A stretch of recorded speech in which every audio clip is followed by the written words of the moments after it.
The following is a presentation of TSN and Canadian Hockey.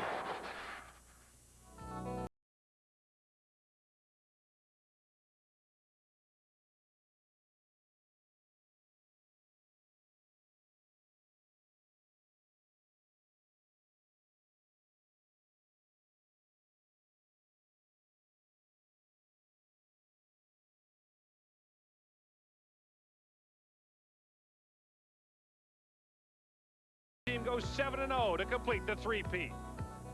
Now, in 1996, in Boston, Massachusetts, these young Canadian men look to add another chapter to our country's history in this tournament. A fourth consecutive gold medal, a sixth in 7 years, up for grabs. Next.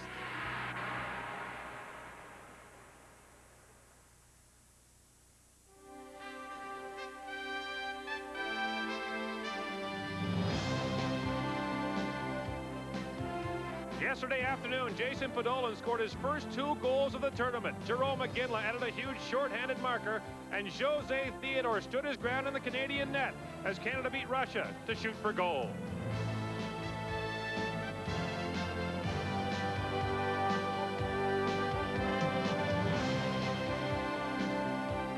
Team Sweden found itself in a tough battle with the Czech Republic as well for 2 periods until Sweden exploded for 6 in the third. Peter Nylander with the hat trick. Sweden meets Canada for gold.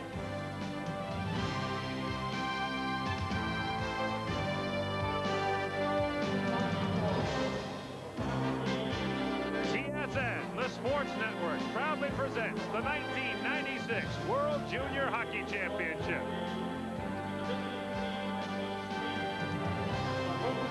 Tonight, from Conti Forum on the campus of Boston College in Boston, Massachusetts, the gold medal game as Sweden meets Canada.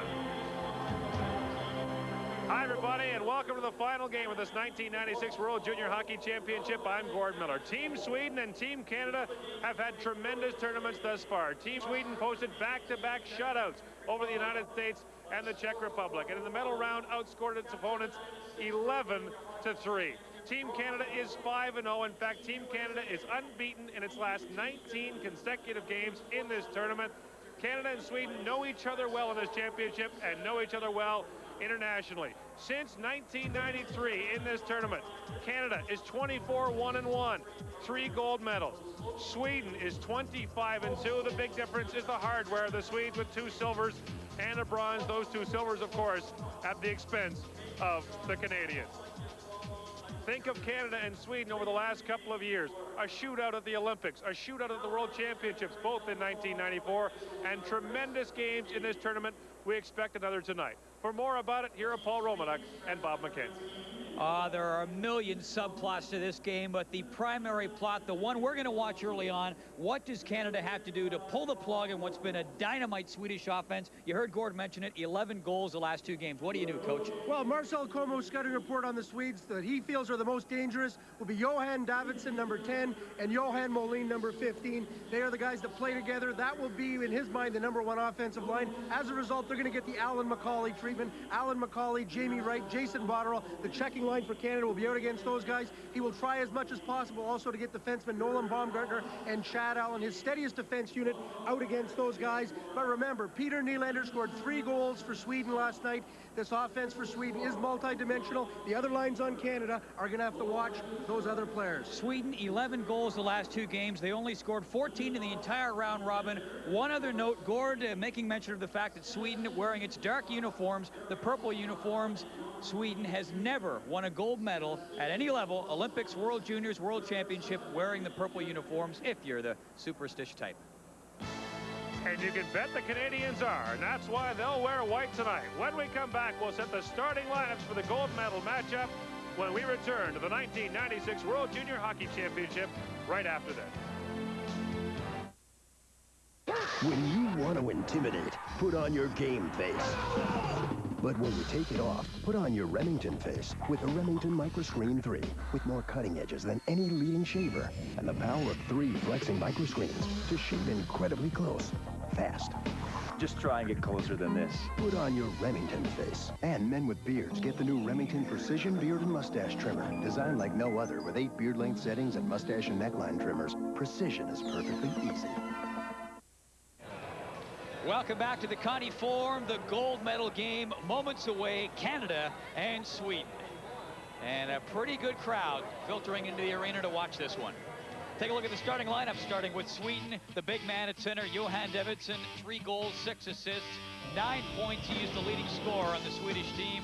Molin, number 15, is also being dynamited. Back in the blue line, the guy who will see a lot of ice time, Matthias Uhlin, Vancouver Canucks first round pick in 1994, 14th overall. And in goal, calling him Mr. Nola, Mr. Zero in Sweden, back-to-back shutouts, Per Ragnar Bergqvist did not start this tournament as the team's #1 goalie, although at this point that's tough to figure.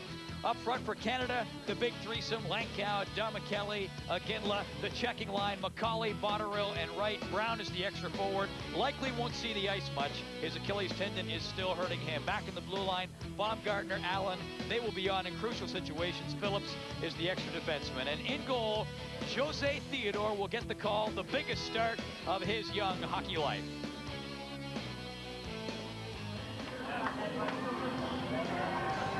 Starting lineup brought to you by 3M Canada, imagining the unthinkable and developing the unknown. That's 3M Innovation at Work. Coming up, Canada and Sweden. Hang on tight, it's going to be a great ride. Juliet, dinner time. Juliet, I'm speaking to you. My name's not Juliet, it's Princess Charlotte. Ah, well, Princess, if you see Juliet, tell her we've gone to McDonald's. What? Wait, Dad, it's me. Look, it's me, Juliet. Don't you recognize me? TSN and Canadian Hockey are proud to present exclusive coverage of the 1996 World Junior Hockey Championship from Conti Forum on the campus of Boston College. Brought to you by Air Canada, the official airline of Canada's national passion. By Imperial Oil and Esso Retailers and Associates Coast to Coast. And by Royal Bank, taking care of financial needs one customer at a time. It is that moment that every athlete who has been there will try to tell you about. That moment between what you want to be and what will be. That moment surrounded by teammates in complete solitude. That moment at the cusp of complete joy and bitter reflection. That's what competition at this level holds. Win or lose, gold or silver, it's about to unfold.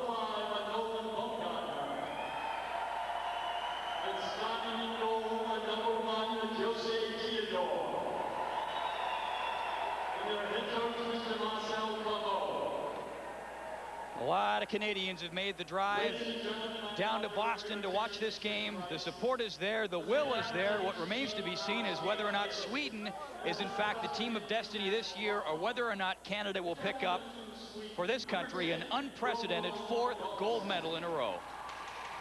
Well, the traditional exchange of the gift before Baumgartner, Johan Davidsson, the 2 captains.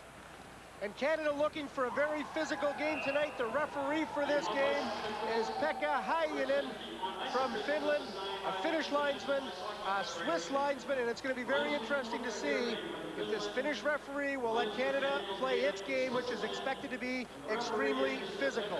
And that's something that Marcel Como will have to get a feel for in the first couple of shifts of the game. How is this going to be called?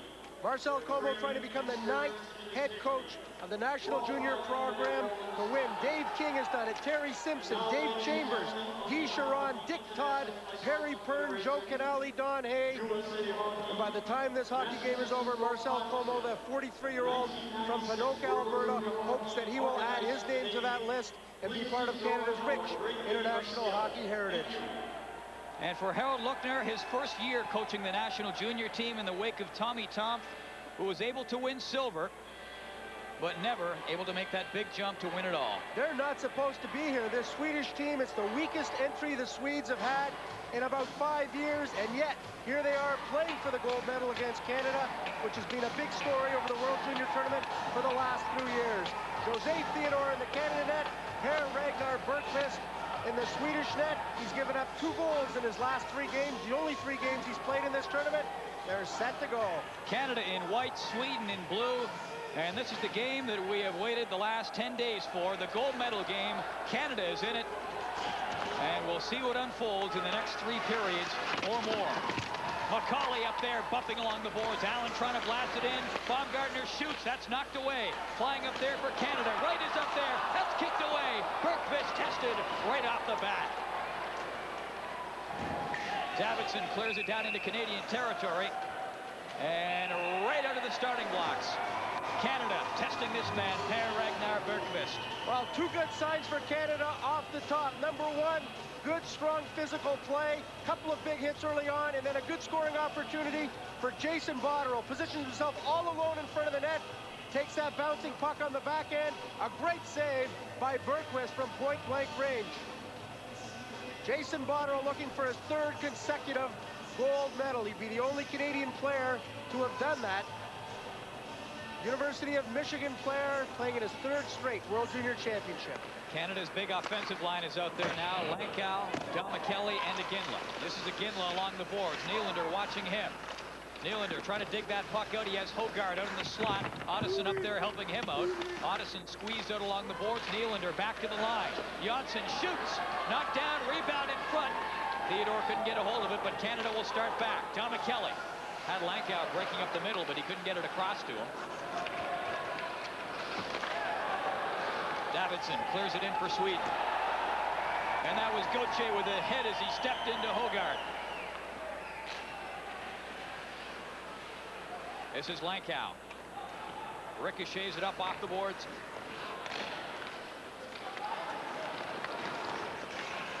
Puck cleared up ahead. Paulson trying to come in. Number 23, Paulson gulps it up there. Bergstrom hustling up hard for Sweden. Puck back along the boards. Ullin moves across in front. Couldn't get the payload on the target. And Iginla bump just inside the line. The puck rolls down. Here's Langkow. Here's a chance. There's a goal.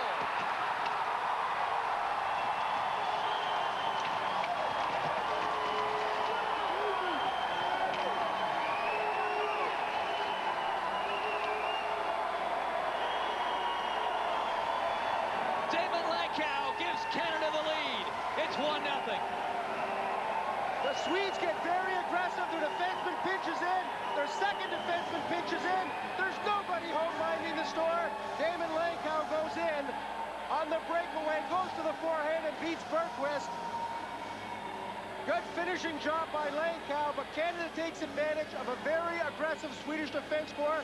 The first defenseman pinched inside the Canadian blue line. The second defenseman pinched for a big hit at center, and nobody was home to pick up that loose puck, and Langkow slid through on the breakaway.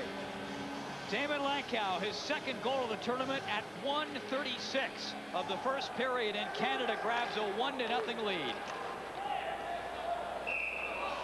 And the puck cleared up over the glass off the draw. What a great move by Langkow as he got in tight there on Bergqvist.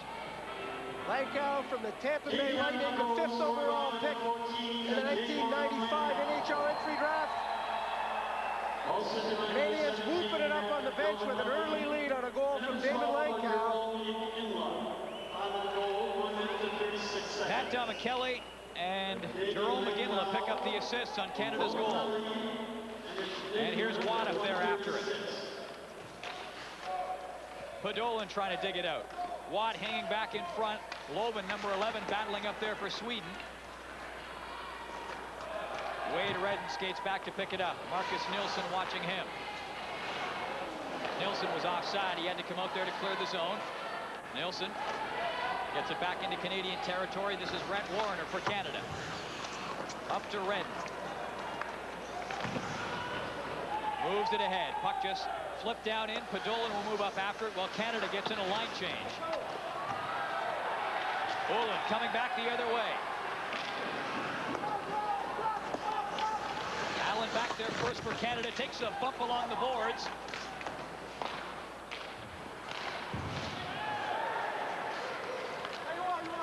This is Davidson all the way back into his own end. Up for Wallenberg. Wallenberg couldn't hang on to it. Here comes Davidson. Snaps it cross ice. Ottoson up there looking for it. Wallenberg up there as well. This is Allen for Canada starting back. Canada scoring a minute 36 into the game. Damon Lankow with his second of the tournament. And this is Mills knocking it into the slot. Puck rolls out. Wallenberg gets it up ahead. This is Johan Molin. And Molin tied up there at the Canadian captain, Baumgartner. Molin still working at it, but Baumgartner wins that battle and flips it into Swedish territory. Botterill up along the boards, couldn't come up with it. Here comes Molin. He's bucked hard at center. Gauthier caught him. And Wright just dumps the puck in over the Swedish line. Here's Nylander. He's given a bump by Gauthier. Ottoson shooting right on, right into the logo. And Theodore will hang on to that. Lankow gets the goal. Don McCallion and Ginla the assist. Canada's up 1-0.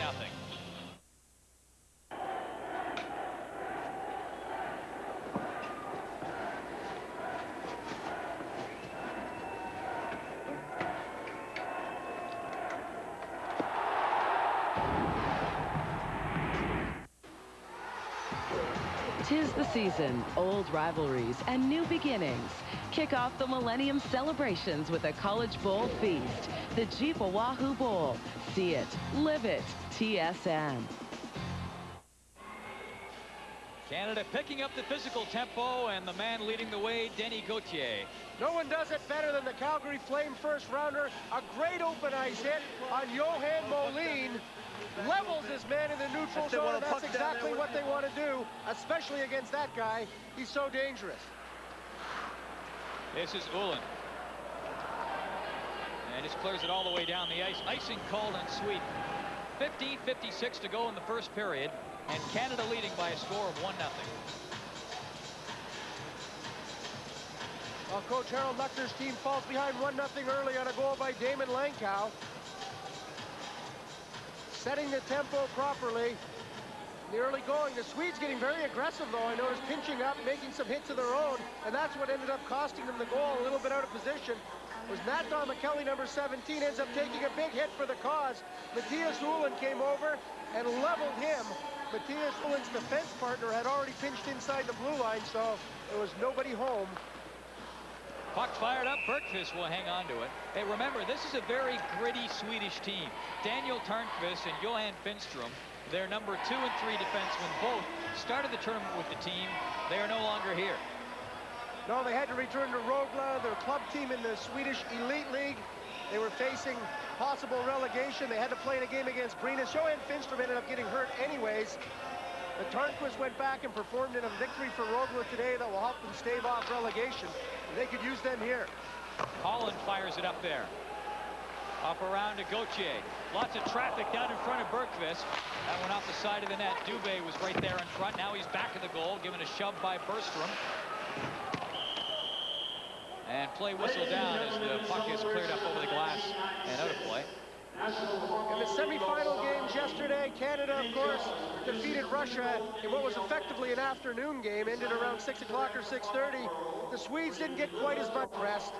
They ended up with an 8-2 victory over the Czech Republic, so they had a much later night than Team Canada, but I'm sure in this game, the adrenaline pumping, they're not going to feel that fatigue, unless maybe they get into a bit of a hole and have to battle back in the third period. They're down 1-0 here. Well, keep in mind, these are young athletes in great shape, 18, 19, 17 years old. Are you kidding me? They're not tired. They're so pumped for this game.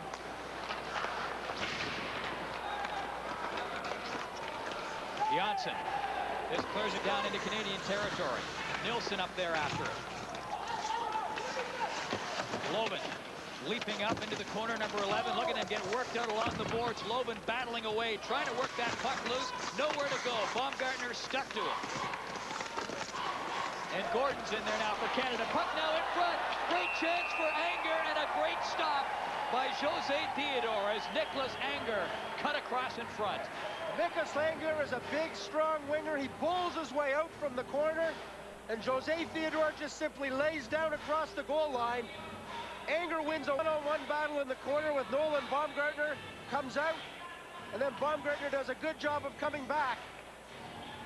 Nice pick move in there to allow Anger to come out. Theodore stretches across, and the Montreal Canadian draftee, the second rounder from 1994, Played a strong game yesterday, aside from a couple of goals that beat him in the 5-hole. Lays down to make the save.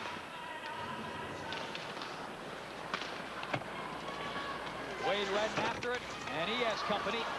Puck knocked loose, comes out in front. Ullin couldn't get the shot away. Moline looking forward as well. Davidson.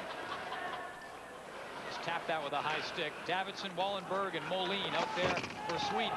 The big offensive combination, and Coach Harold Lufner going to them often in this first period, trying to get the offense sparked. With Canada grabbing that early lead at 1:36. Damon Lankow scored for the Canadians. Here's Redden. He'll fire it up there. Wright and Botterill both converging on it. Botterill's got it. Looking in front. He's got McCauley up there. Here's Wright in the corner. Down for McCauley. Canada cycling that puck around. It comes out through the slot. Nobody was home. Wright was, but he had company. Puck just bounced out. Wallenberg after it. And Sweden will hustle in a change. Canada will do likewise. Warner fires it all the way up. Warner up there to Lankow. He'll dump it in. John McKelly couldn't get to that puck. Here's Hogarth. Hogarth coming in with Ottoson. Ottoson picks it up. Big hit back behind the play. Nylander was tattooed in the neutral zone. Lundstrom hitting at that. What a hit by Gauthier. He has come to play today, and he's laying the body on big time. That's Canadian hockey. And so far, the referee of Finn, Pekka Heinonen, is letting him play. He has not called a penalty. Puck cleared up there. Bergqvist out to play it. Lundstrom goes after that puck. Long pass up ahead. This is Nylander. Nylander trying to get outside on Allen. He's ridden into the boards, and Podolin clears it back down the ice. We have played about 7 minutes of this first period. Canada with a 1-0 lead. Watt gets it up ahead. Here comes Baumgartner. Podolin and Dubé in the slot. Baumgartner to Podolin. Here's Baumgartner, rolled it right through the crease. Paulson picks it up now for Sweden. Great tempo to this game. And Baumgartner takes a hit out in the neutral zone after the puck was cleared in. Podolin up there after it, ridden out of the play by Ullin. Ullin, the #1 defenseman for Sweden. He will see a ton of ice time in this one. He would normally, but considering their short staff in the blue line, he'll see that much more work. For all intents and purposes, Paul, the Swedes are playing with 5 defensemen. Now the 6th man, David Halverson, #3, comes over the boards for a rare shift. Puck cleared up there. Johnson back after it. He paid the price. He was given a bump. Here's Redden. That went off a skate. Ekman slid out in front of it. And Ekman will pick it up along the boards here. Clears it out. David Halverson back to pick it up. Up to Ekman. And out there for Canada, you will notice #11, Curtis Brown, getting his first shift of the game, testing that sore Achilles tendon. Got it. Breakaway in progress. Shots fired. Time to find out. Day after grueling day, 2 men face off against the big league. Guy comes down, he goes there, he goes over to there, a guy hits it. It is over. Armed with experience, they brave the action and chase the truth. What are you, blind? Take your time. Be absolutely sure. These men finish what they start. The fast-breaking, high-level action is here. Starring Rod Smith.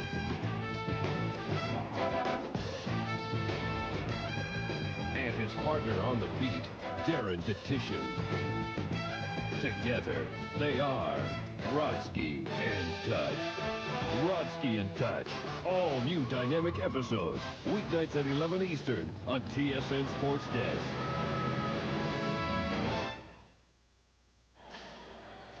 Denny Gauthier, the big banger from the Drummondville Voltigeurs of the Quebec Major Junior Hockey League of Calgary first rounder, takes his man down in open ice, a tremendous open ice hitter, puts Nylander to the ice, and Curtis Brown makes his debut in this game, did not play last night.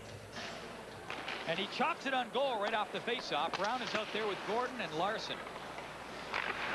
Gauthier bounces it up towards the slot. Puck just cleared in there by Janssen. He was bumped along the boards. And it was Gauthier again laying on the hit. Big hit from Gauthier. Anger knocks it down. Shoots. Puck up into the corner. Loban after for Sweden. Nilsson trying to cut in front. He's still got it. Great stop. Rebound. Scores.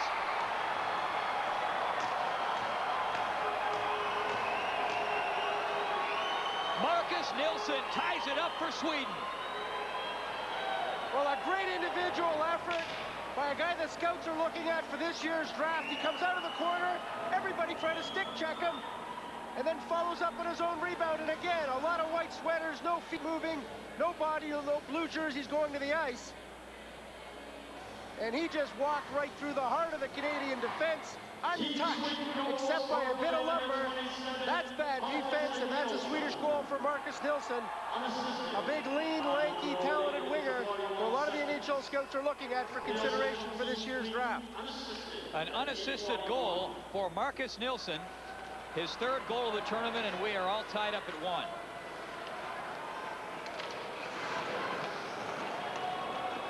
And back in comes Moline. He'll clear it up ahead. Wallenberg up after it, number 19, but Baumgartner has it for Canada. Wallenberg trying to check him. Botterill's open up the middle, but the puck comes over to the left wing, and it's fired right back in by Ullin. This is Baumgartner. Botterill slowly out to center. Has Wright over on the right wing. He'll dump it into his corner. Wright bumped there by Lundstrom. McCauley trying to dig it loose. Lundstrom up along the boards. Botterill back to the line. Warner shoots. Bergqvist got enough of that to wave it away. Here's Botterill for Canada. Up into the corner. Ullin goes after it. Ullin to McCauley. Lundstrom can't get rid of it. Botterill's in front. McCauley centers it. Botterill just rolled it wide. A penalty coming up. And Botterill waited and waited, but couldn't find the corner. Ralph?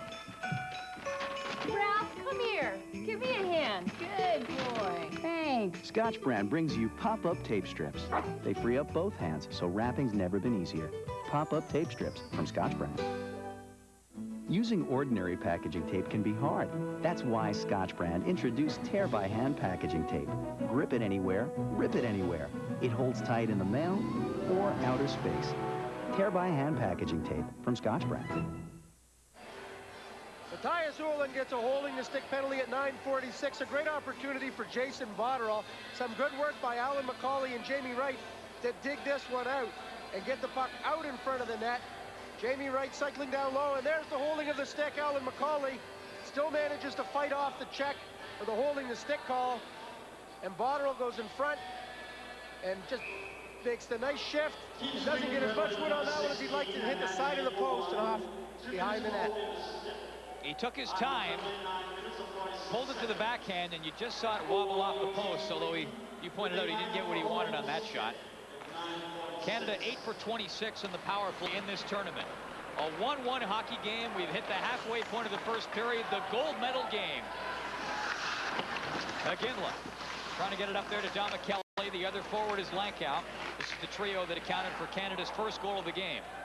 4 Kamloops Blazers out there now. Dom Kelly, Iginla, Baumgartner, and Holland, along with Damon Lankow. These guys know where they are and the system they want to use on this power play. Iginla fires it up there. Ottoson comes over after it. Janssen has some room and gets it all the way down the ice. Jose Theodore plays it right back up. Canada squeezing in a couple of changes. Podolin comes in, offside. Called on Canada.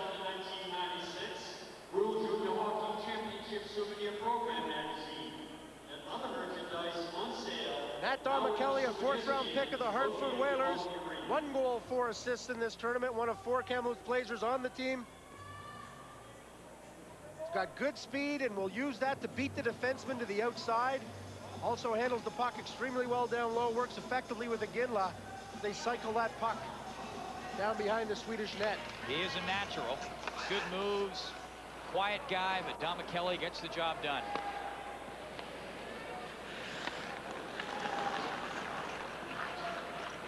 One minute to go in Canada's power play. Redden fires it in. Dubé, Watt, and Podolin out there now for Canada on the power play. Halvorsen gets that puck and clears it down the ice.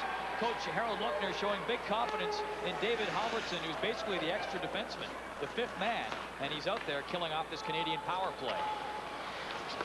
Aside from a half dozen shifts, his total sum has been working on the stats, sitting on the bench with a clipboard. And Anger clears it all the way down the ice for Sweden. 28 seconds left in Canada's power play.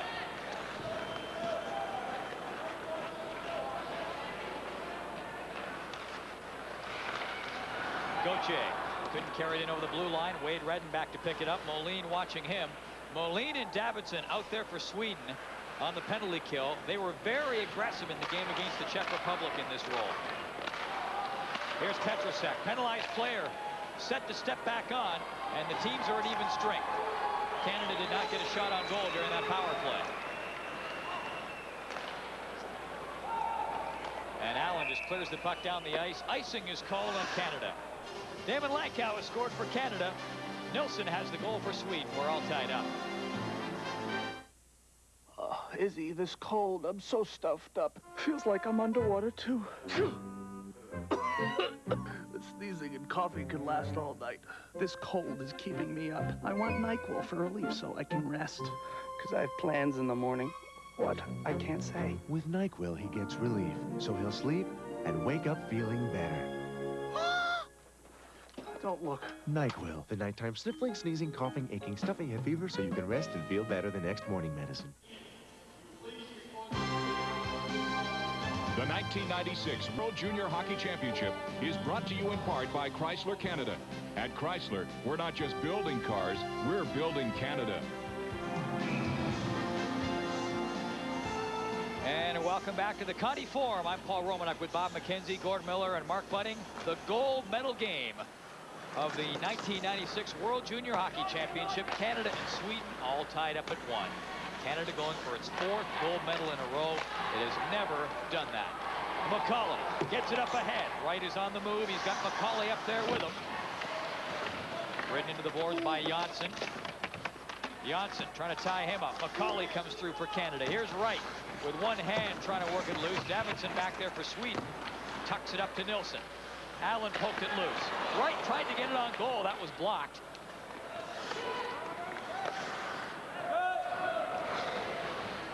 Bergqvist parking it back there. And this is David Petrosek. Long pass up to Moline. Here comes Hogard. And Theodore will stop those all night. Shots from that distance. Here's Warner. Gets it up.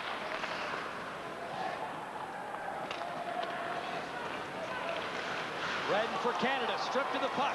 Here's Hogard looking in front. He had Ottoson coming up there, but couldn't get it to him. Puck comes back to Ullin. Dipping and diving across the slot. Fired that one in wide. Here's Hogard.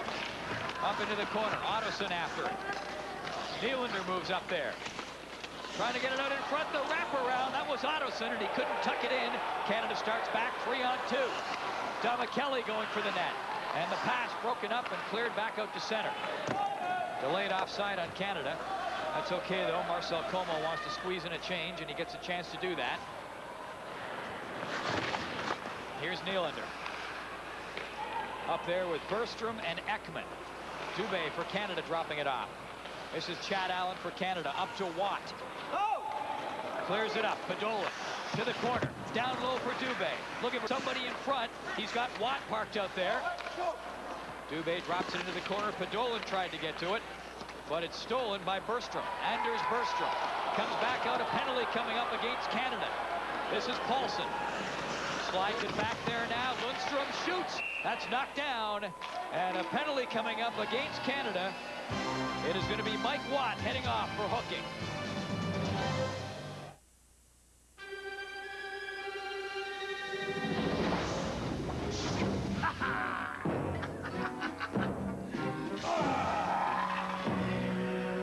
What could be worse than having a stomach this upset? Perhaps a taste of the remedy itself? Try Pepto-Bismol caplets. They coat the stomach like Pepto-Liquid, but they're taste-free. Pepto-Bismol caplets. Taste-free relief. Mike Watt off for hooking at 14-10, and the reason for this is because the Swedes are presenting some unique challenges here. They're a very quick team. Mike Watt can't quite catch up to Anders Bergstrom, so he puts the stick on him on the back check. And Marcel Comeau's team goes down a man here with 5:50 remaining in the first period of a 1-1 tie. It is Bergstrom, Davidsson, and Molin up front for Sweden on this power play. The best offensive players that Sweden has. Davidsson down low in the corner. Allen going after it. Wright and McCauley are the two forwards for Canada. Allen and Baumgartner are the two defensemen. And Baumgartner, a good job there back in the net, goes after Molin along the boards. Here's Davidsson. And couldn't get it out in front. Wright just fires it down the ice. 1:26 to go in the power play for Sweden. A 1-1 game, first period action, 5:10 to go. This is the gold medal game of the World Junior Hockey Championship.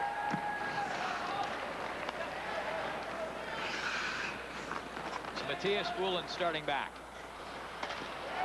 And Ullin almost coughed it up. Botterill comes up there after it. Botterill up in the corner, battling away with Kim Janssen. And great work by Jason Botterill in the shorthanded situation to eat up time. 52 seconds now to go in Sweden's power play. Ekman just bouncing it up there. Davidsson tried to get in, but not in time. Shots on goal, 10-3 for Sweden so far in this game.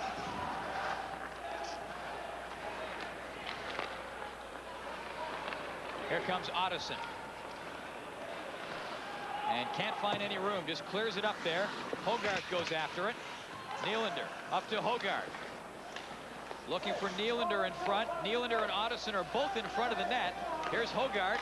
Lots of traffic in front of Theodore. Puck fired in, and despite the traffic, the Canadian defense clearing it away, and Theodore had a clear view of that shot. 11 seconds left in the power play for Sweden. Well, a good battle in front of the net between Ottoson, number 9, and number 3 for Canada, Jason Holland. Jason Holland got a bit of a break. He was holding Ottison's stick. The referee gave him a warning. He let go of the stick and then cleared him out of the way so Theodore could see that shot from Lundstrom at the point. Jose Theodore, the number 1 goaltender on Team Canada, played in all but 2 games here at this tournament when his backup, Marc Denis, played a sterling game against the Swiss in a 2-1 win, and then a bit of a laugher in a blowout over Ukraine. Ottoson gets it back off the faceoff. Dying seconds in the power play for Sweden. That's bounced up, chopped on goal by Hogarth. Hogarth after it in the corner. Penalized player is back on. Hogarth back of the net, trying to get it in front. He's pulled down there by Baumgartner. And Baumgartner has been so strong in this first period, as he has been in the entire tournament. Voted to the tournament all-star team. Janssen. Up ahead, Bergstrom. Couldn't hang on to it. Here's Janssen again.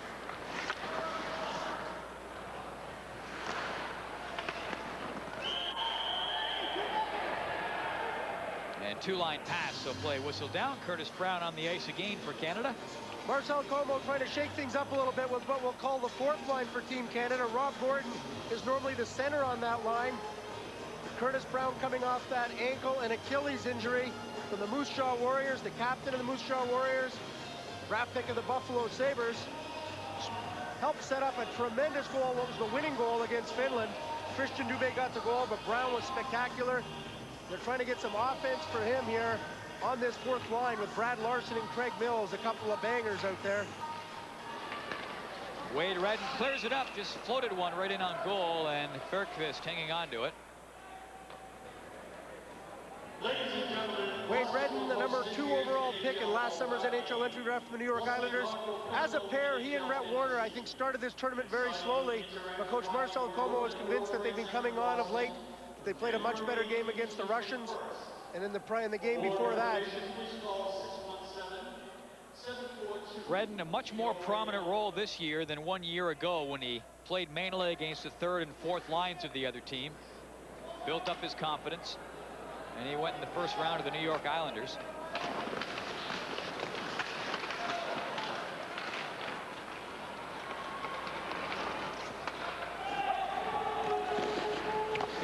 going to park it back there. Brett Warner back to pick it up. Up to Larson. Mills coming up there. Brown out there as well for Canada. Redden will chop it in. Larson moving up after it.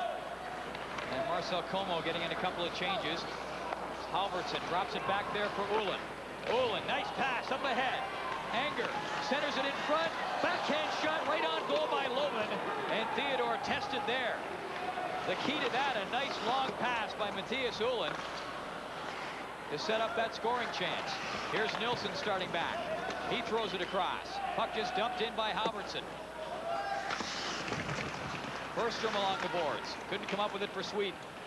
Wright is out there for Canada, along with Botterill and McCauley. This is Gauthier. Danny Gauthier starting back out. Had a couple of thundering checks earlier in this period. Offside called on Canada there with 2 minutes and 4 seconds to go in the opening period. We're all tied up at 1. Oh, we talked about Team Canada's fourth line. Curtis Brown, Brad Larson, Craig Mills trying to get something going. Sweden's fourth line has been very effective here. Nicholas Anger earlier came out from the corner with a good opportunity on that play. He got it over to Loven, who backhanded the puck on net. And Jamie Wright, some good defensive work for Canada's checking line coming back into play. And Canada's scoring line back out there now. Lankow with Don McKelly and Iginla. Little line matching going on there, Paul. The checking line was out there. Como got them off because he wants to save them for the Johan Davidsson-Johan Moline combination. Baumgartner with the puck for Canada. Lankow, Don McKelly up the middle. Puck didn't get to him. Picked off there by Bergstrom, who fires it back in. That's Ekman up there, and the forecheck almost came up with it.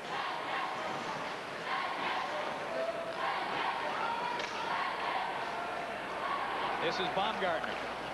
Gets it up ahead. Ullin picks it up. Matthias Ullin, he has logged a lot of ice time in this first period. Expect more of the same in the next 2. And puck fired up over 2 lines. 1:09 to go in the period. Pardon me, 1:09 to go. 1-1 hockey game. Matthias Ullin, a first-round pick of the Vancouver Canucks a couple of entry drafts ago in 1994, and he's a very offensive defenseman. In this tournament, though, we haven't seen him on the attack very much, aside from some good long passes to spring those Swedish forwards. Having said that, going into the game tonight, he led all Swedish players with shots on goal, with 25 shots on goal. And I noticed tonight, he's much more inclined to jump up and become the 4th man in the rush. In Canada's defense, the forwards are going to have to watch and try to pick him up as he follows the play up. He is double shifting. He's played in this first period with David Petrusek mainly, but also with David Halverson, who is the 5th defenseman. Less than a minute to go in the opening period. Wade Redden with the puck for Canada. Up ahead, Botterill. He'll lumber after it into the corner. Right up there in the play as well. McCauley hanging back in the slot. Delayed penalty coming up against Sweden as Wright was dumped down in front of the net. Puck comes out. Redden chopped at it. And it's going to be an interference call against David Petrusek. So a late period power play chance for Canada. 32.3 seconds to go. Well, Petrusek hauled down Alan McCauley as Jason Botterill was advancing into the corner to pick up the puck. Petrusek was checking his man in front of the net, Alan McCauley. He basically put the grab on him and hauled him to the ice.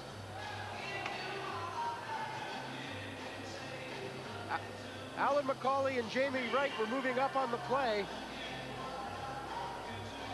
Check that, it's Jamie Wright coming through the middle. Getting hauled down by Petrusek. Canada was 2 for 3 in the power play in the game against Russia. Gauthier fires it up there. It hit Ullin, and a fortuitous bounce there for Sweden. It hit Ullin and then just kind of dribbled into Per Ragnar Bergqvist, who knew where it was. Oh, a shot from the point by Gauthier. Hit a couple of bodies and sticks on the way there. Finally ends up between Ullin's legs and then right on the doorstep of Bergqvist, who did not start this tournament as the #1 goaltender for Sweden, but he certainly emerged that way.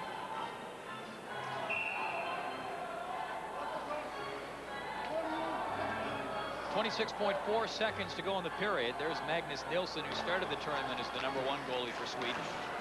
Uland just gets the puck down the ice. Uland has really impressed me in the last couple of games. His first period showing a lot of pulls back there.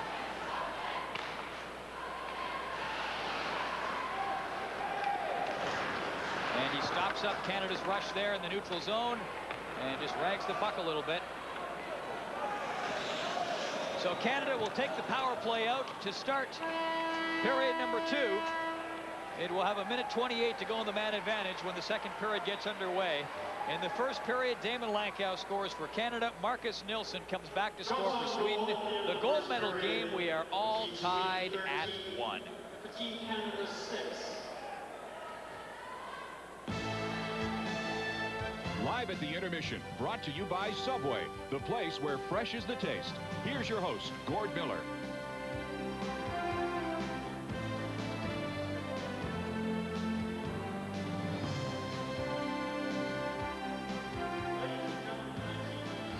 Denny Gauthier Jr. with some thundering hits. Canada with an early goal, but Sweden with the equalizer. It's everything you'd expect in a gold medal game, and then some. 1-1 through 20 minutes of play in this gold medal matchup. Other action today at this World Junior Hockey Championship, the bronze medal game between Russia and the Czech Republic. Russia wins it by a final score of 4-1. The Russians win their 17th medal since 1977 at the World Junior Hockey Championship.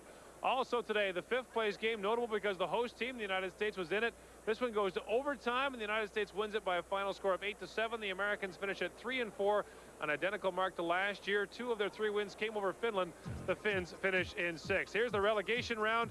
Ukraine finishes 10th, so the Ukrainians are down to the B pool next year. The B tournament is being played at the same time as this one. Poland is coming up to the A group next year, and that World Junior Championship will be played in Switzerland. Let's take you back to last year. Canada against Russia. Jamie Rivers, St. Louis Blues draft. Who can forget the game winner against the Czechs? How about this one against the Russians?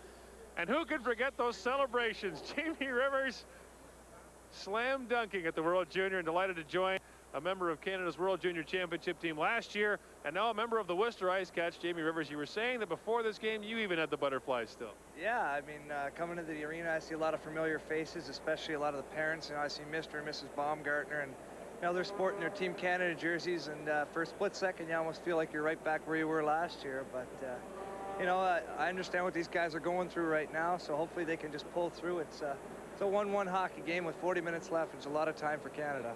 Tell us about what the game plan was against Sweden last year, because Canada seemed to run them at every end of the rink in this first period. Is that what they talked about last year?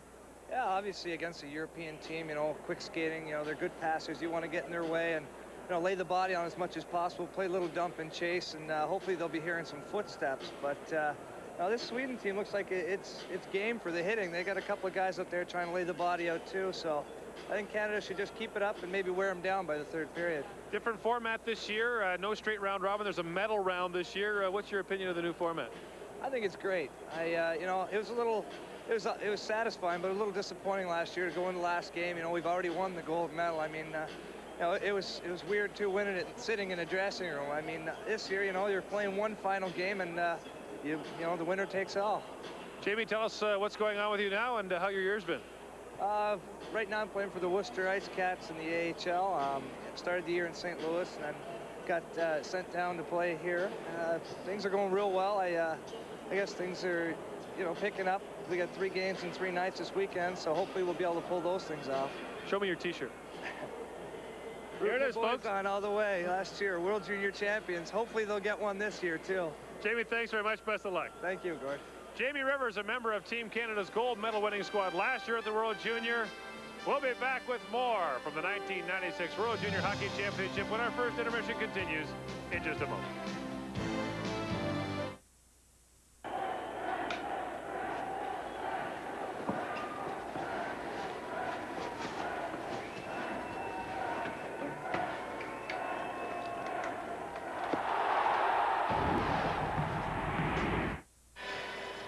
Between the boards in that first period, Canada with 6 shots on goal, and according to our unofficial count, 6 scoring chances. Faceoffs 12-10 in favor of Canada. Between the Boards, brought to you by the Gillette Series, the best a man can get. Start this period off with Canada on the power play for the first minute and 28 seconds.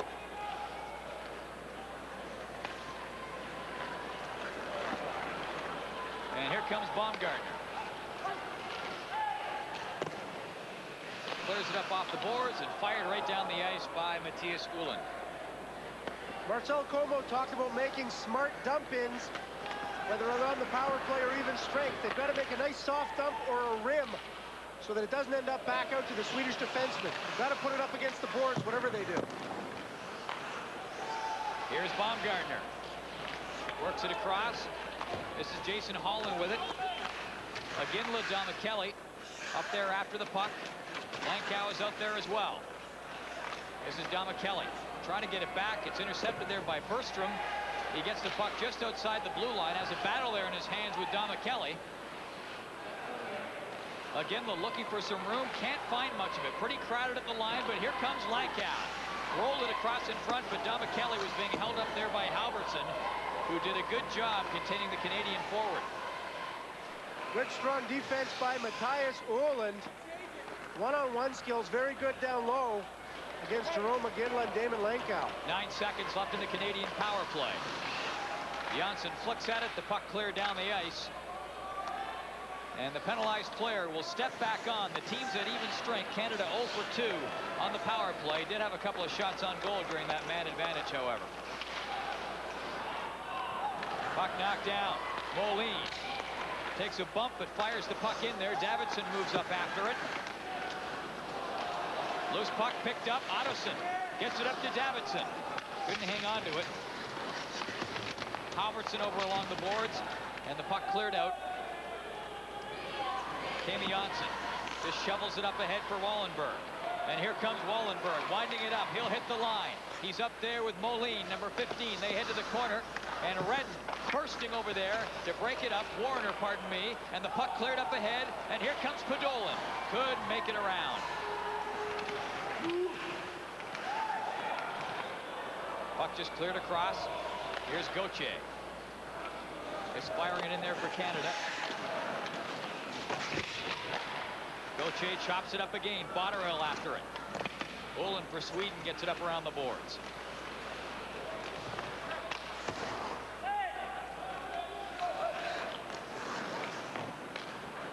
This is Anger being pestered. Right up there watching him. Anger moves it ahead. Uhlund trying to get away. Anger there to cover for him. Janssen as well. Janssen and Anger coming up to center. Puck just cleared up there. Lobin moving up after it. He'll pick it up for Sweden. Back along the boards for Anger. Trying to get it back up to Lobin. He's being pinned. And striding out to center for Canada, Curtis Brown in over the blue line, and he's held up by Petrosek. Here's Anger. Nilsson looking for it. Taps it back there to Janssen. This is Brown. Gets it up ahead. Iginla charging in the left wing. And Iginla up into the corner. He's thumped down there by Nylander. Canada was in a change, so Iginla was up there by himself. Hogard bouncing the puck in for Sweden. Allen back to pick it up. Allen losing that puck and centered in front, bouncing loose. They jam at it.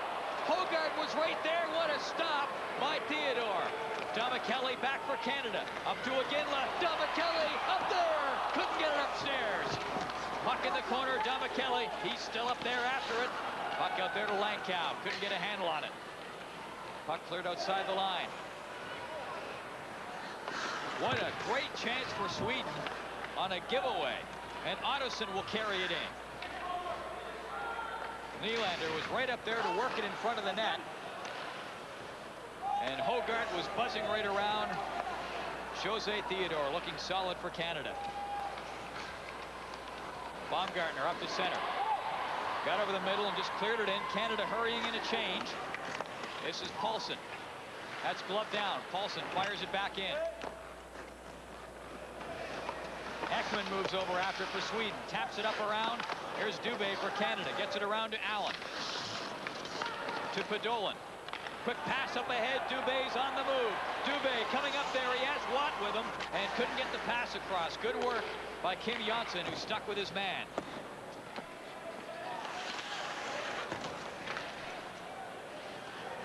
Bergstrom down into the corner.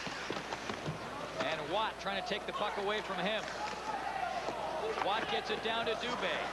Right, circling out of the corner. He's got it now. Trying to cut out in front. That was blocked there by Janssen. Puck into the corner. Watt trying to pick it up. Knocks his man down. Watt has it. Centers it in front. Warner was up there but couldn't get a shot away.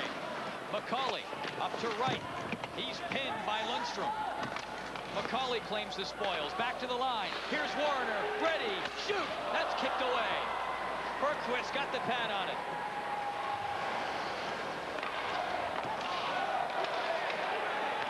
Puck fired up ahead.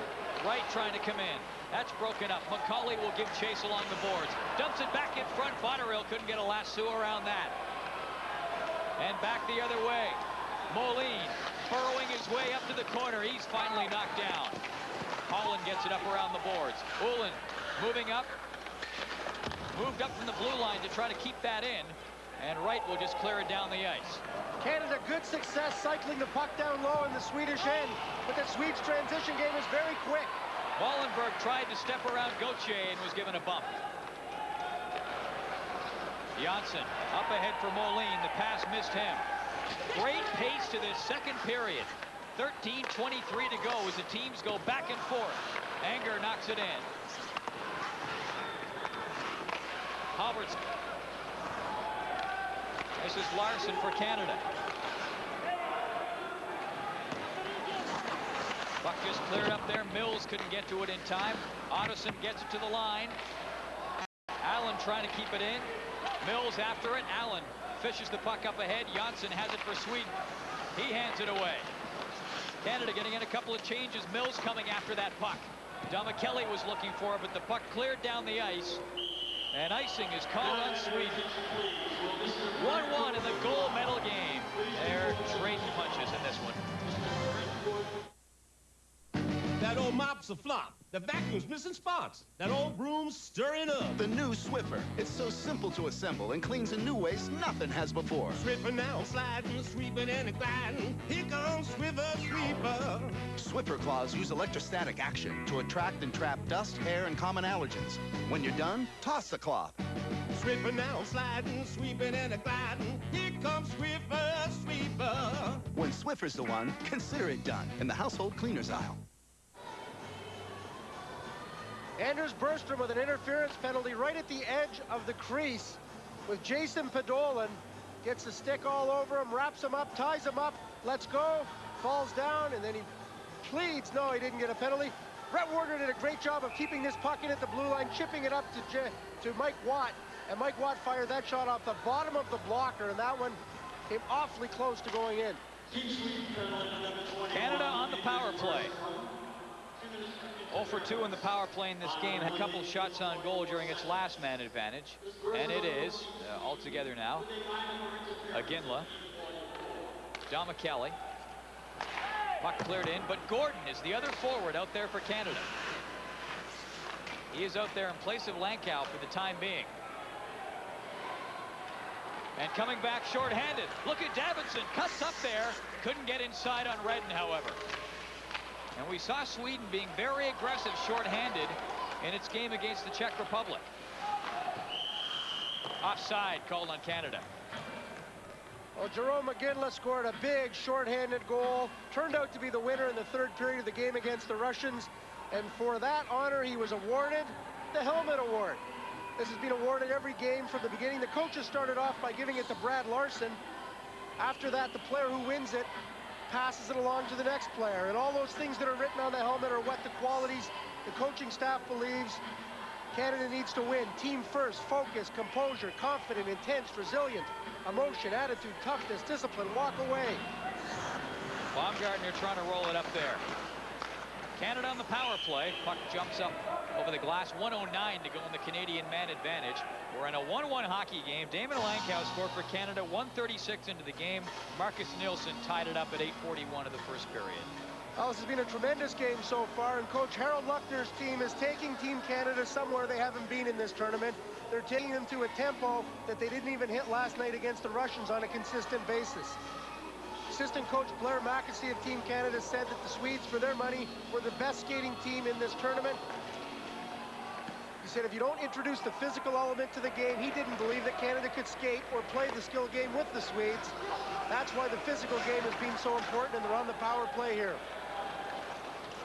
Dubé, Podolin, and Watt up front for Canada on this power play. Watt just clears it in. Podolin and Dubé flying up there, trying to get in on top of that puck. Baumgartner at the line, couldn't get it by Otteson. This is Holland, looking for his partner. Baumgartner goes up to Dubé. Now it comes to Baumgartner. Podolin streaking up in over the blue line. He'll go hard to the left wing corner. Thumps his man along the boards. Watt with it, and play is called. Looks like the puck was gloved ahead. Either that or a very late offside call. Well, the linesman did signal a glove pass there. And as a result, this power play with 29 seconds remaining, the faceoff will come outside the blue line. Jason Podolin thought he had a great opportunity there, but he changes his stick. Looks for one that's got some goals in it.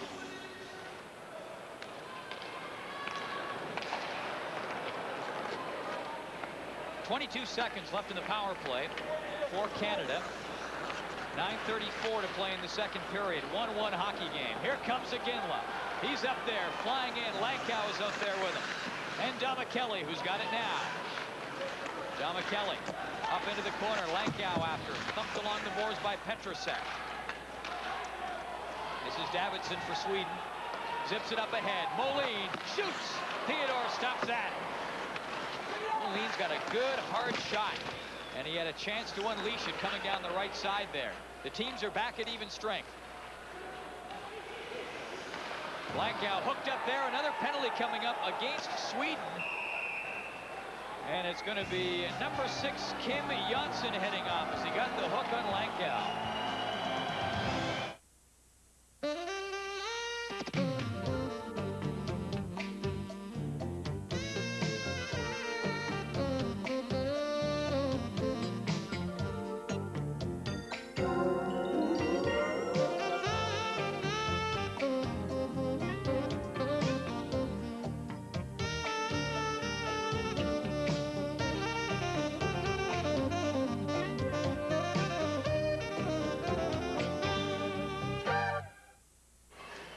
Janssen, a New York Rangers draft pick, nabbed for hooking. Damon Langkow tries to go around him, fights him off, gives him a little tuck, hauls him down. It was a hook, I guess. I might put that into the iffy category. Dubé, Watt, Podolin up front for Canada as they run together a couple of power plays here. Podolin floats it up there. Watt knocked it down, but couldn't get his stick on it. Canada's 0 for 3 in the power play. And the power play, Paul, has not been effective at all. They're really succumbing to the high-pressure tactics from the Swedes. They haven't seen much pressure on their power play, and they're not reacting very well to it here in this game. How do you like that bounce off the boards? I don't think Bergqvist cared for it much. He just covers up. In a quiet game and a half for Christian Dubé, who was so good early on. He really did emerge as one of the top players on Team Canada. Started effectively centering the fourth line in this tournament, but very quickly bumped up to the second line with Jason Podolin and either Curtis Brown or Mike Watt. This is Ullin with it for Sweden. Fires it down the ice. 1:27 to go on the power play for Canada. This is Holland. Lundstrom stumbled there, opened some room up for Holland, and he took advantage of it, getting a good shot on goal after Per-Anton Lundstrom had stumbled at center, opening up an alley down the right side. Well, Jason Holland is a New York Islander draft pick like Wade Redden. and he really reads his play well. As soon as he gets the pass from Nolan Baumgartner, looks up, sees the Swedish defenseman stumble and says, I'm going to go right around him and try to make a play. A heads-up move and a good opportunity to put the puck on the net. When you're rushing up like that, you don't want to make the cross-ice pass for fear it might be intercepted and only one man back. The shot was the smart thing to do. That's what he did.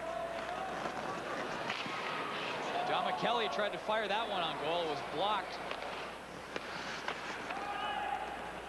Iginla, Don McKelly, and Langkow out there for Canada. Olin trying to get it by Langkow. They'll battle after it in the corner. Puck comes up there to Bergstrom. And Langkow all over him. Olin over there to help out. Good pressure here by Canada along the boards. Langkow, Don McKelly buzzing around. Puck comes over now. Gauthier shooting. That's right on. And held by Bergqvist. Great work along the boards by Langkow, Don McKelly, and Iginla. Oh, terrific job. A couple of times the Swedes looked as though they had the puck coming out of the zone, but Anders Bergstrom and Matthias Olin both fouled up in trying to get it out. Don McKelly over to Langkow. Langkow just out into the open area. Gauthier does a good job of resetting and just getting the puck to the net. He wasn't really positioned to take that shot, but squared himself a little bit and just flicked it on the net, hoping that there might be a rebound. But Bergqvist has been outstanding in this tournament. He's given up only 3 goals, and this is his 4th game. Comes up with a save. Puck back to Gauthier. Works it across. Redden shoots. Rebound. Just fired wide by Iginla. Puck bouncing around and right between the 2 defensemen that time. Good shot by Redden and a nice chance for Iginla. 24 seconds left in Canada's power play. Iginla has fallen down. He's back behind the play. Trying to catch up to it as it's broken up by Anger. Puck bounces in Iginla. He'll give chase into the corner. Bumping there with Halverson. He outmuscles him. They score! Langkow!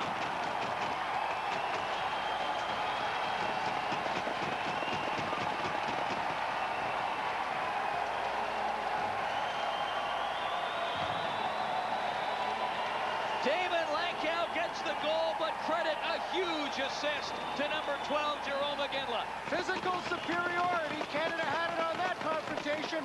David Halverson, the seldom used defenseman, got pounded by Jarome Iginla. Iginla stayed on his feet. A heads-up play to Damon Langkow behind the net. And Langkow with those quick hands steps out and tucks it in the short side on Per Ragnar Bergqvist. Quick hands, Damon Langkow. And just right between the pads and barely across the goal line. 2 goals for Damon Langkow and a 2-1 lead for Canada. A power play goal at the 13-minute mark. Langkow gets the goal, his 2nd of the game, 3rd of the tournament. Iginla and Redden pick up assists. All alone in front, Botterill's there, right there, and the puck's knocked away. Moline trying to come back now for Sweden. He'll clear it in.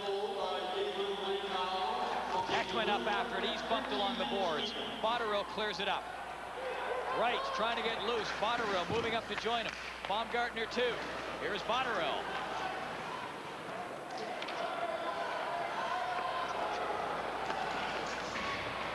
Puck just fired in over the line and play whistle down. Canada with the lead. Langkow has a pair.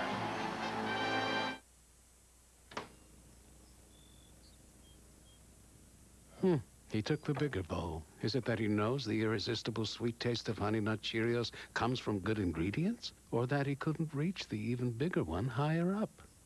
Honey Nut Cheerios. Real honey nuts and the goodness of Cheerios. It's the one with the B on the box. Celebrate the millennium with the Cheerios 2000 Scratch and Win card, and you could win a trip for 4 to the 2000 Olympic Games in Sydney, Australia. Look inside these specially marked boxes.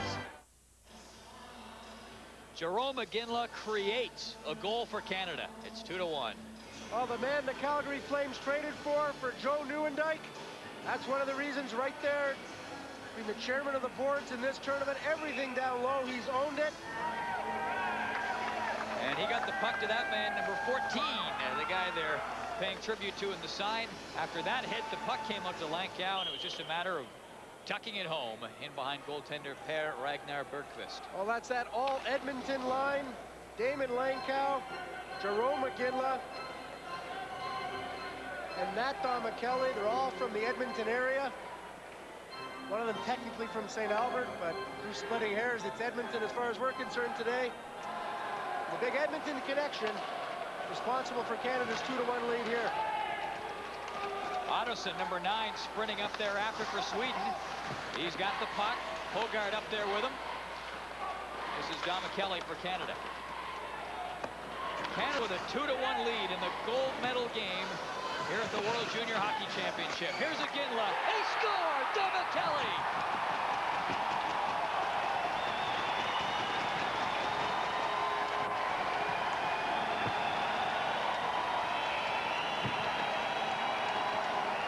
Nat Kelly gives Canada a 3-1 lead. Per Ragnar Bergqvist goes where he shouldn't be, behind the net, and a heads-up play by Iginla to read that play. Kelly knows where to go. He sees the goaltender out on a bad clearing attempt. Goes straight to the net. It's where all good Kamloops Blazers goal scorers go, and Kelly just tips in that beautiful feed from Jerome Iginla, who had that puck put on a stick by Per Ragnar Bergqvist. The Swedish goaltender gets out and mishandles the puck on the clearing attempt, and just like that, Canada's got a 2-goal lead. And again, it's Iginla with the setup. He got to that puck, saw that Bergqvist was out of position, and it was a gift for Nat Kelly.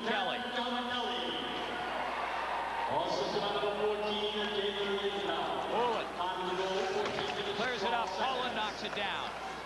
Holland looking in front. And Anger will send it out ahead. Nilsson racing after that puck. He'll hustle up there. Tried to pull it out of the way of the hit from Gauthier and then knocked him down. Here's Nilsson. Rolls it through, and Theodore will hang on to it. A holding penalty coming up. Canada with 2 goals in 1 minute and 12 seconds, leading in this one 3-1. Better tasting food makes it a better value.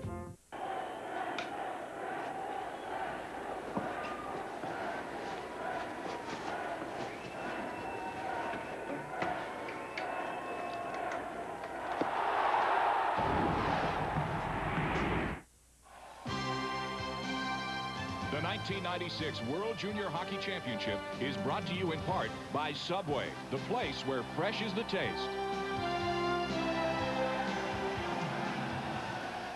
Oh, Curtis Brown picks up a holding the stick penalty at 14:51, an opportunity for Sweden to get back in this game. Denny Gauthier comes up with a big hit, or attempted big hit on Nilsson. Nilsson comes through on Fredrik Löfven and holding the stick right there. Sweden 0 for 1 in the power play. Bergstrom up in the draw. Bergstrom, Davidson, and Moline. The threesome up there for Sweden. Olin moves it up. Lundstrom chops it into the corner. Big power play for Sweden. Back on its heels after Canada scores 2 goals in 1 minute 12. And we'll see how the Swedish team responds. Here's Olin. Shoots. Theodore's got it. Jose Theodore will stop those all day from the blue line. No traffic, no deflections. And the big Vancouver Canuck first rounder puts another shot on goal. As I said earlier, he leads this team in shots on goal. That one wasn't even on goal. That one was going wide. Olin tees that one up. Theodore sees it all the way. Crucial power play here for the Swedes. They've got to get some momentum back. Here's Olin. Trying to look through. Shoots. Stops. Quick feet on Jose Theodore. That one was much more of a handball for Theodore in the Canadian defense.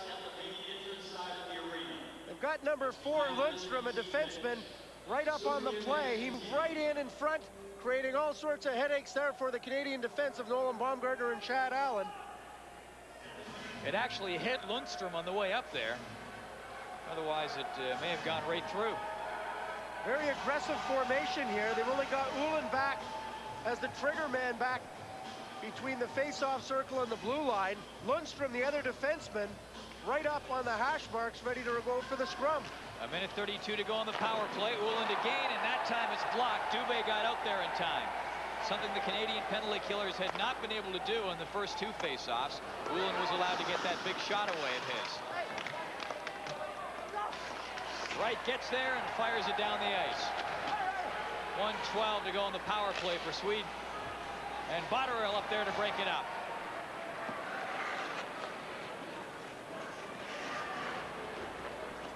Matthias Uhl fires it up. This is Davidson. Davidson moving it up there. Bergstrom with him. Puck comes across. This is Petrosek. Moline lurking in the slot as well. Janssen works it across. Davidson gets it to Moline. Bergstrom is parked in front of the net. Janssen is the trigger man back at the blue line. This is Moline with him. Davidson shoots. That was blocked. Warner got in front of it. Puck chopped back up, but not enough on that, and Warner clears it down the ice. 26 seconds left in the power play for Sweden. Canada with a 3-1 lead. The game was tied at 1, but Canada with 2 goals in 1:12 to open this one up just a touch. And Iginla flips it out. Domicelli, he'll get up there after it. He's in there, short-handed. He can't get a shot, but eats up some time. Smart play by Domicelli. Petrosek moves it up there. Here comes Nylander. And at his pocket pick, Domicelli comes back again. Iginla is with him. So's Lankow. Iginla stretching after that puck, but it's pushed into the corner. Bergqvist was out there to play it. And they'll tie it up. Teams back at even strength. Canada weathers that Swedish power play.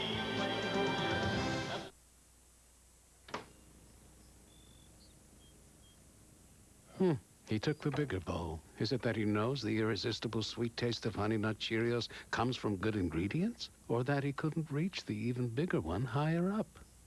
Honey Nut Cheerios. Real honey nuts and the goodness of Cheerios. It's the one with the B on the box. Celebrate the millennium with the Cheerios 2000 Scratch and Win card, and you could win a trip for 4 to the 2000 Olympic Games in Sydney, Australia. Look inside these specially marked boxes. Welcome back. I'm Paul Romanuk with Bob McKenzie and Gord Miller, and watch this chance by Domicelli. Domicelli creates a lot with his speed. Doesn't think he's got the angle there, so he decides to play it safe and not create a turnover. Although Petrosek comes in and throws him to the ice, and Swedes do get control. A lot of people would say Domicelli should have shot there, and maybe he should have, but what he was afraid of was taking the shot, kicking out a big rebound, and turning it back up the ice on the quick transition. So he decided to play it safe behind the net. Canada figuring it's better to err on the side of caution when killing a penalty. Well, Canada short-handed there. You're right. Domicelli wasn't going to take any chances of letting Sweden back into this game.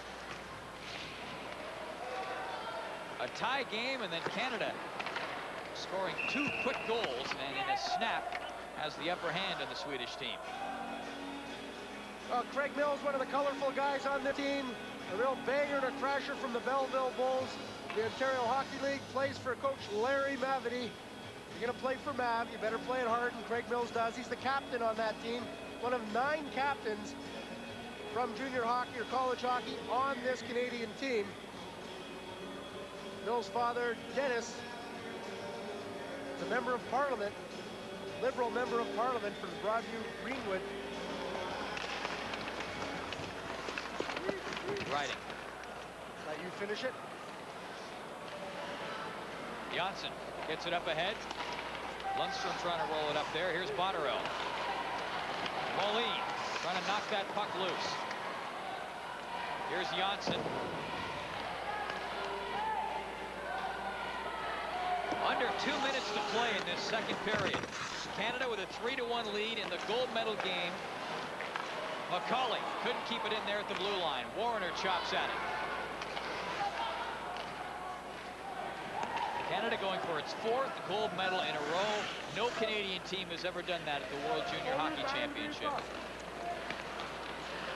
Davidson will start back. Gets it up ahead.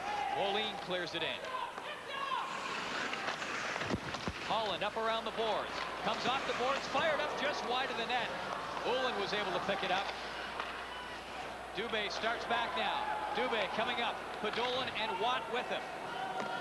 Podolin trying to shake away from Petrusek, and they'll head on in. Off comes the net. Dubé took the worst of that. He hit that net hard. Podolin, Dubé, Petrusek were all in a pack going up after that puck. Matthias Ullum was also in that pack. And he may well have been the guy who drove Christian Dubé in. Comes over, gives him a little shove at the last second and puts him right into the goal frame. Fortunately for Canada, Dubé, a New York Rangers second rounder who plays for Sherbrooke in the Quebec Major Junior Hockey League, comes out of that one okay. The net took the worst of that one as Per Ragnar Bergqvist was dancing to get out of the way of that big hit. Matthias Ullum turns up the physical level of his game just a little bit. Bergqvist may be staying in that net now after he 4-8 out last time. Put the puck right on the stick of Jerome McGinley, who quickly found his Kamloops Blazer teammate Nat Dom-McKelly in front of the net. Gave Canada a 3-1 lead, which they currently hold with 1:15 to go in the period. Dom-McKelly, Iginla, and Langkow are back out there to do some more damage. Puck fired on goal right off the draw by Iginla. And he's battling with Uland up along the boards. Langkow there to help out. He's got it now. Up for Iginla. Petrusek pulling him down. Last minute of play in the second period.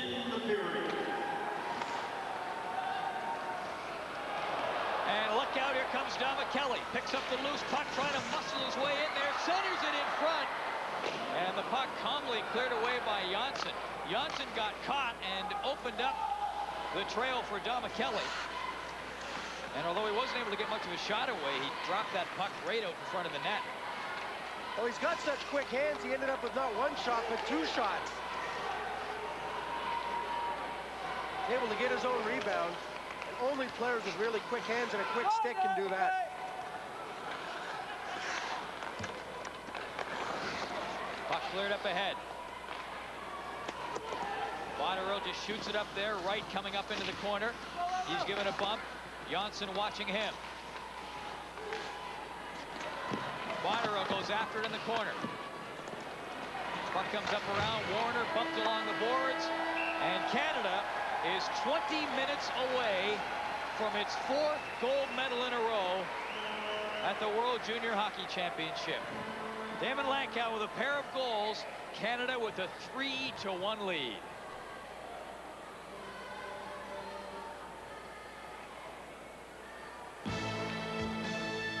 Live at the intermission, brought to you by Subway, the place where fresh is the taste. Here's your host, Gord Miller. Team Canada leads 3-1 after 2 periods of play. An astounding stat on the Canadians. 17 periods of hockey at this World Junior Championship. They have yet to trail. A 2-goal lead going to the 3rd period. If they're 6-0, they're gold medalists for the 4th consecutive year. Earlier today in this arena, the bronze medal game between the Russians and the Czech Republics, 2 nations that have been divided in recent years in their hockey programs rebuilding.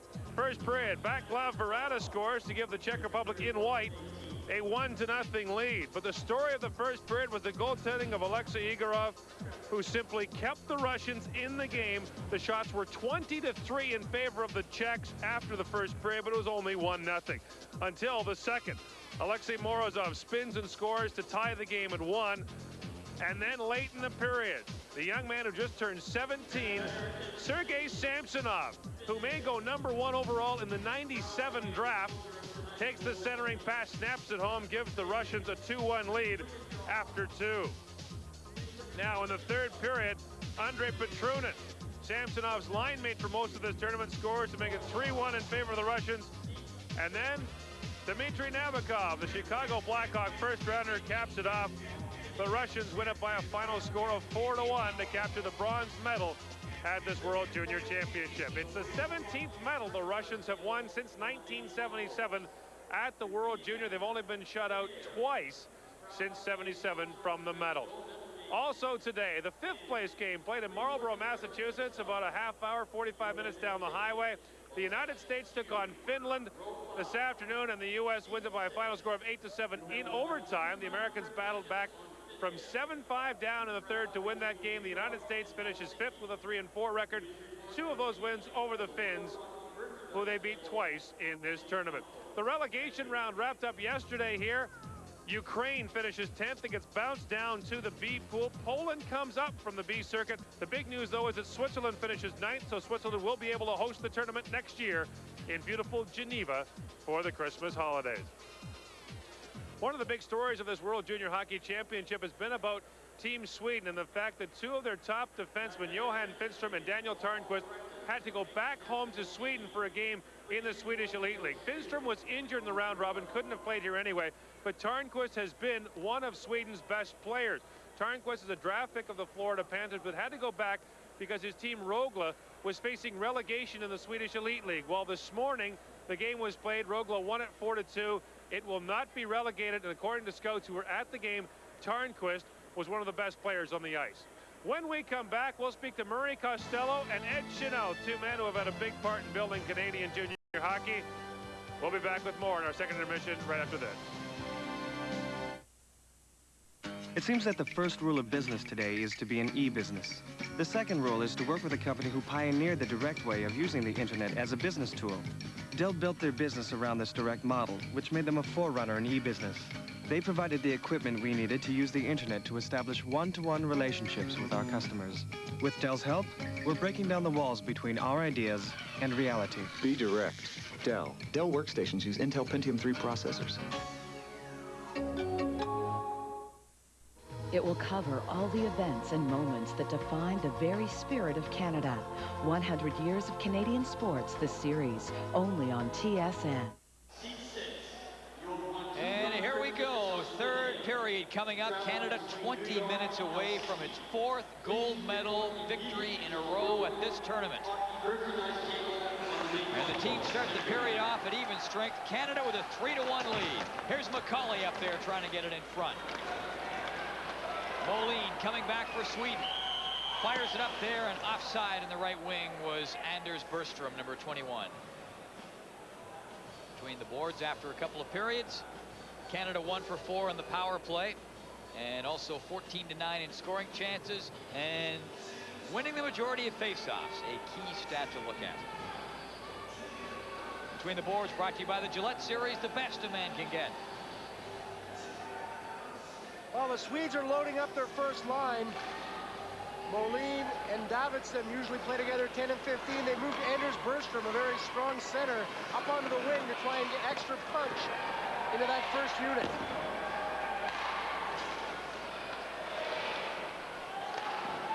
Bergstrom fires it in there. Baumgartner given a bump. He was knocked off the puck. But Sweden can't keep it in. Davidsson chased all the way out to center.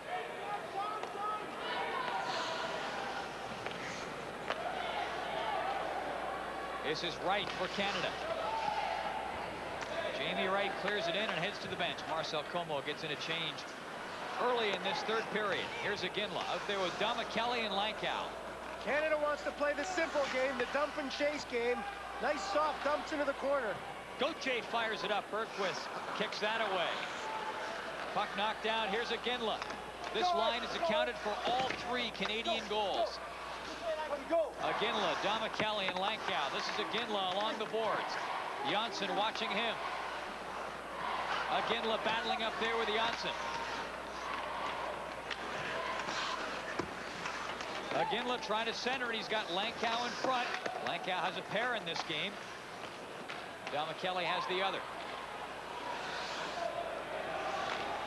Good job by Iginla down low to cycle the puck.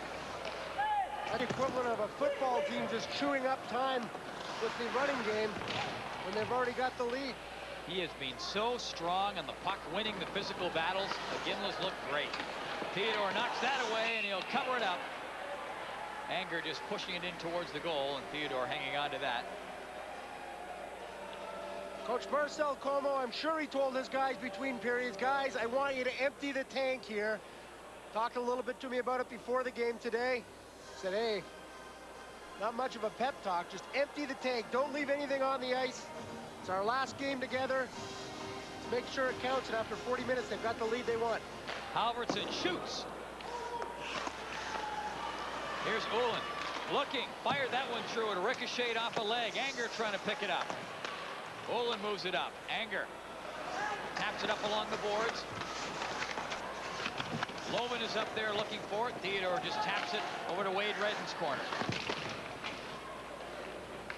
And the puck comes up ahead. Watt going after it. Watt and Ullin both get up there. Bergqvist plays it over along the boards. Picked up now by Loven.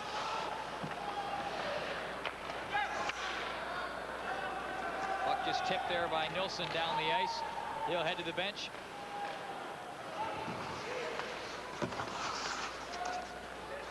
Johnson skates back to pick it up. He will start back. He's got Davidson with him, crisscrossing there at center. Fires it down into Davidson's corner. He'll hustle up there to get to it. Davidson trying to slip away from Allen up there to contend with. Puck along the board. And Allen watching Davidson. He couldn't get around him to get to that puck. Here's Baumgartner with it. Drops it there for Allen. He's bumped along the boards. And the puck is cleared down the ice by Larson. Icing is called on Canada. 16:39 to go in the third period. Canada with a 3-1 lead in this gold medal game. Well, Curtis Brown of the Moose Jaw Warriors is known as an offensive hockey player, but he also does a very good job defensively. And that is one of the reasons he's been so invaluable to Team Canada and why they missed him when he went out of the lineup with an ankle injury and an Achilles tendon injury. In that last shift, he did some good one-on-one play down low in a defensive role. He's now assumed the spot as fourth-line center with Larson and Mills, and Rob Gordon from Marcel Como's Kelowna Rockets is the 13th forward and not seeing a lot of ice time in this game. Evidently, Brown's Achilles tendon injury healing sufficiently to allow him to take a fairly regular shift in this game. By the way, word from Mark Bunting down outside the Canadian dressing room between periods is that Christian Dubé putting a little bit of ice on one of his wrists. He was taken heavily into the net by Matthias Ullin back in the second period. And Marcel Como also having a long chat with his face-off men. Dubé out there now. Now, there were some face-offs in the second period he was not taking. They're letting Jason Podolin come in and take those, but in this instance, he is going to take it. He's out there with Botterill in a different configuration. Off the face-off. Puck drilled on goal there by Lundstrom and kicked up over the glass. Dubé did not win the face-off. He's now talking to the linesman. Maybe he didn't like the way that puck was dropped. A good job by the Swedes to win the draw, and a good hard shot, a low shot from the point that Jose Theodore was able to come up with. Dubé heads to the bench. Damon Lankow comes over. We've got Jerome Iginla for his strength taking the draws for Lankow. Iginla against Ottoson on the face-off. Nylander goes after it. He's bounced off the puck. Johnson trying to get it loose. Sweden trailing 3-1. And we saw this Swedish team explode with offense in its game yesterday. Offside called on Sweden in the game against the Czech Republic. So offense to burn. 11 goals in 2 games. 8 yesterday and 3 in the game prior to that against the U.S. The difference, though, is they weren't trailing 2 goals at the time. They were always in the lead or tied. And Peter Nylander was the big hero last night for the Swedes in that semifinal win over the Czechs, scoring 3 goals. Younger brother of Calgary Flame, Michael Nylander. Peter is undrafted. He'd obviously like to change that. Not a particularly big player by NHL standards. Ullin is drafted. He was a first-round pick. Got the puck in over the blue line there, but right back out. Pounded in by Petrasek. And offside called again on Sweden. And Ullin was shaken up there in that last play. He tried to move the puck in over the blue line, and I believe he took a slash. Either that or it's from something earlier, but you could see him favoring his wrist or his thumb out there right after the play, right after he got the puck in. They get some ice on that right away to keep the swelling down. They've got to have Matthias Ullin out on the ice in this third period. He's a big part of their attack. He's a big part of their defense. Any hope at all for a Swedish comeback? He was slashed by Christian Dubé out there. Puck backhanded in there towards the net by Halverson. Halverson chips it up.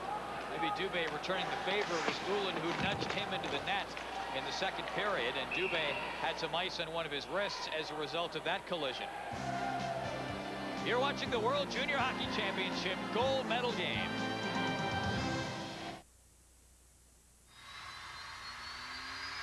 Introducing the new professional high-speed rotary tool from Dremel. With digital controls and electronic feedback, it's more of everything you buy a Dremel rotary tool for. For every problem, there's a Dremel solution.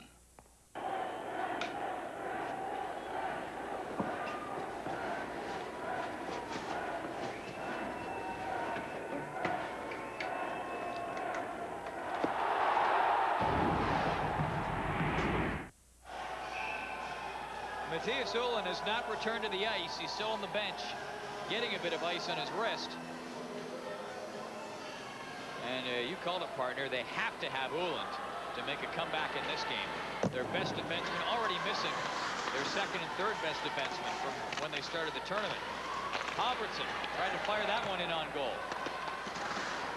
Johan Finstrom injured. Daniel Tarnquist called back to Sweden to play with his Elite League team. This is Bergstrom. Drops it back. Moline twisting around.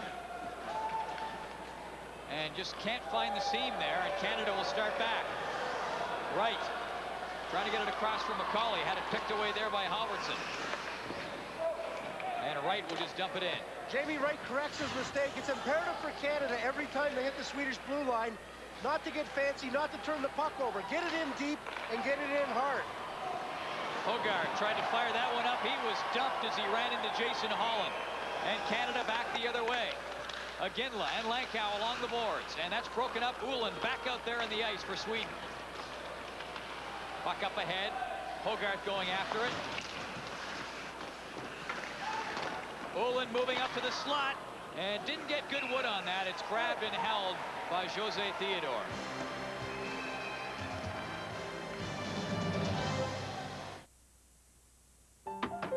They're our future. And by the time they leave here, they deserve to have known one special person. One the need. A person who teaches not just playing skills, but life skills like teamwork, fair play, and commitment. To the innovation. A person trained by the 3M National Coaching Certification Program to give them a lasting positive experience through sport. Doesn't your child deserve a certified coach? That's 3M Innovation. Welcome back to the Conti Forum at Boston College. I'm Paul Romanek with Bob McKenzie, Gord Miller, and Mark Bunting. The gold medal game at this tournament. It all comes down to this. Puck comes out. Ullin, backhand shot. Tried to get it through a crowd. He'll try again. Ullin shoots. Rebound in front. Ottoson tied up there by Rhett Warrener. And he couldn't even think of getting loose. Warrener was stuck to him. Up into the corner. Podolin after it. Ekman up along the boards, but not out. He'll try again. Canada scoring 2 goals within a minute 12 back in the second period to really open this one up. Snap a 1-1 tie. Redden tries to fire it up there. That's knocked away. Here comes Podolin. Looking around. Watt was moving to the front. Redden shoots. That's tipped wide.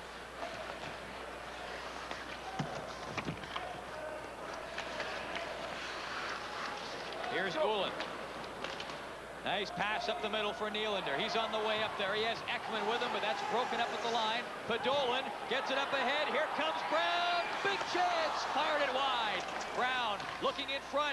Centers it out there. It's pulled away, and Nylander starts back the other way. Nylander hits the line. Looks around for some help. Doesn't get it. And the best he can manage is a weak shot in on goal. Be sure to join us at the conclusion of this game for the TSN Turning Point, brought to you by UAP Napa Auto Parts stores across Canada.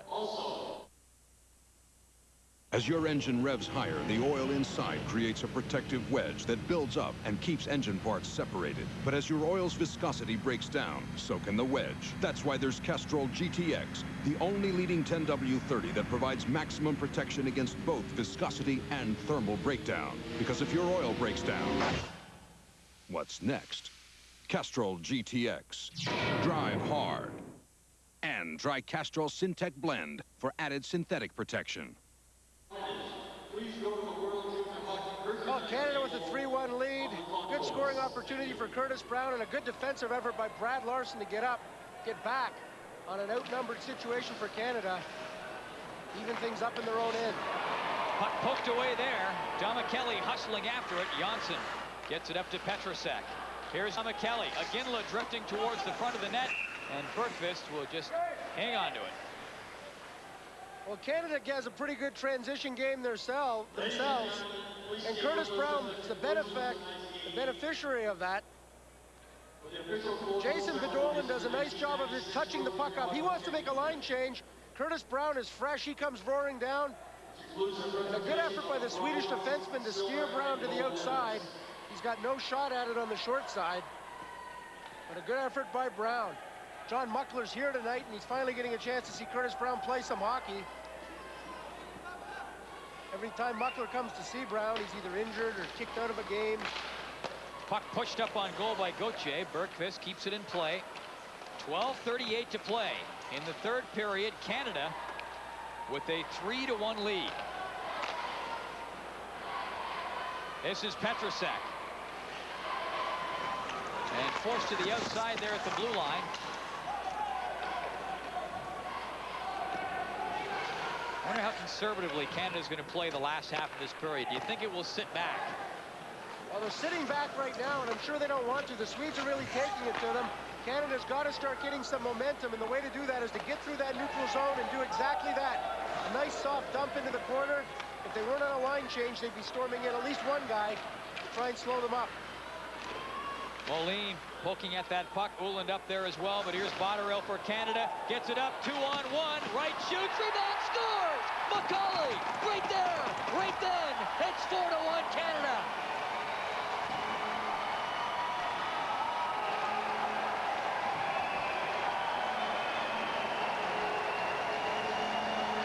Alan Macaulay gives Canada a little bit more breathing room. Good play by Jason Botterill in the neutral zone to break things up for the Swedes. Botterill gets the puck and is able to control it along the boards, get it over to Jamie Wright, and Wright does a great job of controlling, firing nothing fancy, and the rebound goes to Alan Macaulay. A heads-up play there by Chad Allen to break things up in the neutral zone. Quick transition, Botterill up to Wright, and Wright, a smart play to make the shot on the 2-on-1. No giveaway on the pass, and the big rebound comes out to Alan Macaulay. No chance for Per Ragnar Bergqvist, and Canada has a commanding 4-1 lead with 11:48 left in the third period. And Sweden calls a timeout. So Harold Luckner will try to calm his team down and see if they can hold it together. But a long, hard road to hoe. 11:48 to go in the third period. Canada with a 4-1 lead. Macaulay gets the goal, his second of the tournament from Wright and Botterill. Well, the captain of the Ottawa 67's a fourth-round pick of the New Jersey Devils. He was the first pick overall in the Ontario Hockey League Midget Draft. He's from Gananoque, Ontario, which is just a little east of Kingston, right around the Thousand Islands vacation area. Lots of folks from Kingston and Gananoque down here with the signs for Alan Macaulay. And his career is now starting to take off after some hard times in the OHL. Glum faces for the Swedish supporters, but they're going to be coming hard here in the last 11:48. The regulation time. And off the draw, here's Dama Kelly. Fires it up there. Bergqvist, big rebound. Off the goalpost. Lankow fired that one up. Bergqvist took a bite out of it. Enough to knock it off the post.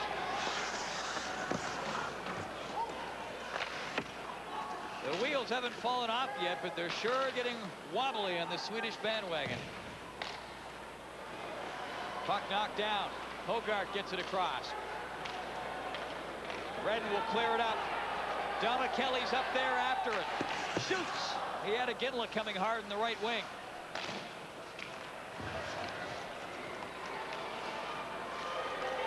Puck pushed in over the line by Nylander. Nylander with Hogarth in front, and he's just muscled off the puck by Jason Holland.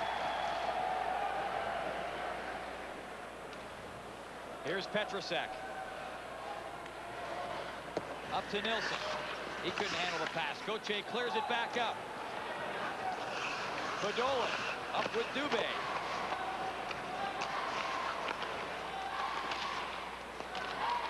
puck just cleared down the ice. Icing called on Sweden. Canada has turned it up a notch.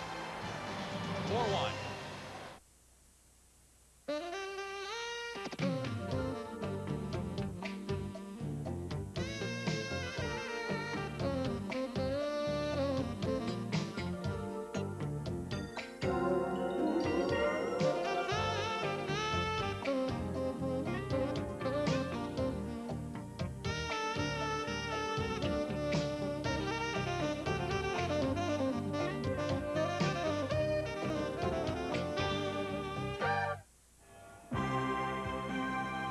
The 1996 World Junior Hockey Championship is brought to you in part by GM Chevrolet. Tried, tested, and true.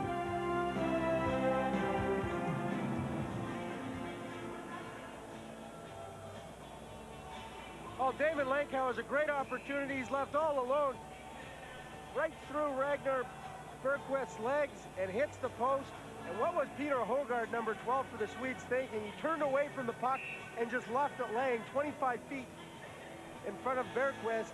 Lankow wound up, almost had the hat trick. Sweden looked so good in the first period, out shooting Canada and escaping the period with a 1-all tie. Nilsson up there after it. He and Larson twisting into the boards. This is Loven, number 11, battling with Jason Holland. And they work away at it. Puck comes up to Mills. This is Brown. And Larson was coming up there, but then turn around, he heads back to the bench.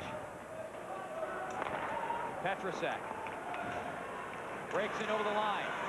Davidson trying to get loose. McCauley had a hold of him. And a penalty coming up. It's going to go against Sweden. Baumgartner was jarred along the boards, and a Canadian power play coming up.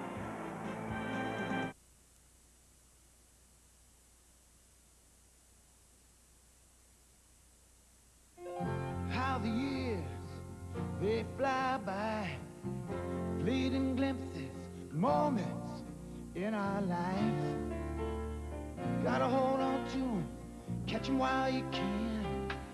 These are the moments, these are the moments. JBC holds the moments of our lives.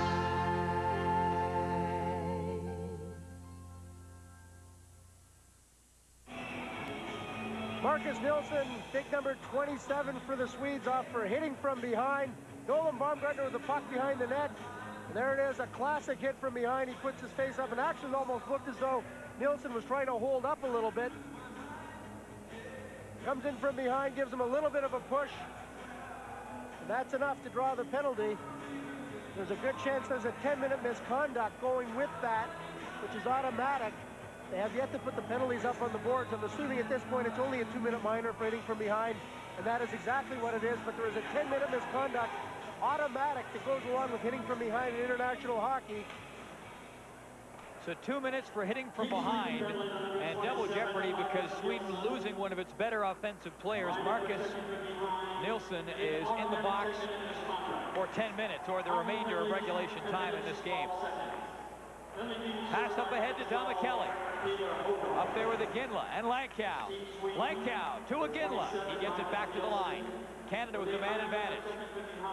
Lankow again. To Gauthier. Shoots.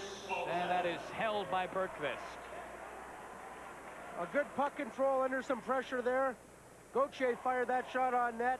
But right now, Canada's reaping some of the benefits of Denny Gauthier's work in the first period. All those big hits in the early going, like an investment in the future. And at this point of the game, the Swedes have got to be reeling a little bit physically. Gauthier pounded them early on. They've been down to 5 or 6 defensemen throughout this game, with 2 of their better defensemen having had to go back to Sweden. They played the late game last night. Canada got home and into bed much earlier. It's always very tiring playing from a hole, and they're down by 3 here. Here's Iginla.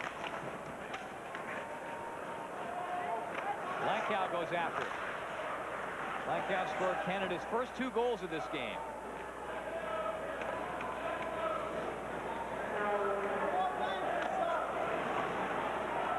1:05 to go in the power play for Canada. 8:52 to go in the third period. Ullin stepped into his man. He got a good piece of Holland there. Here's Bergstrom, shoots it up there. Theodore knocks that away. Bergstrom up in the corner. Up against Baumgartner. And a good job by Bergstrom, just trying to freeze that puck up. Killing off time. Puck comes loose. Nylander up there after it. Can't get control. Domicelli with that great speed of his. Fires it up ahead. Here's Langkow. Looking around in front. Canada still in the power play. 28 seconds to go on the man advantage. Langkow down low to Domicelli. Iginla shoots.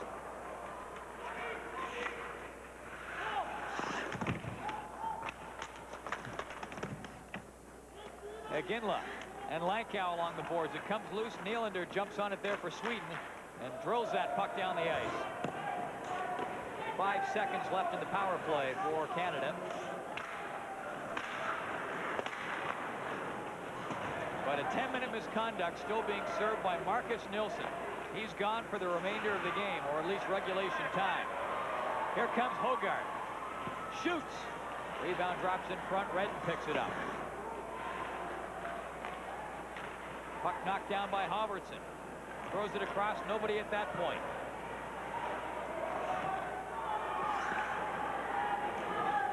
Up there after it is Ottoson. Theodore up to try to play it. Anger in the corner. This is Redden for Canada. Redden was bumped but got the puck up outside the blue line. This is Watt with it now. Canada 7 minutes away from a gold medal in this tournament with a 4-1 lead. Puck comes up ahead. Here comes Ekman, gathering speed to the slot, can't get a shot away. Puck up ahead for Botterill. Long shot fired in there by McCauley. McCauley after it along the boards. Knifes it up there for Botterill. This is Woolen. Puck bouncing loose in front. Botterill couldn't get the shot away. He reloads and tried to fire it across the right, but broke it up. And Wright will just flip it back in there for Canada. Canada is absolutely dominating at this point.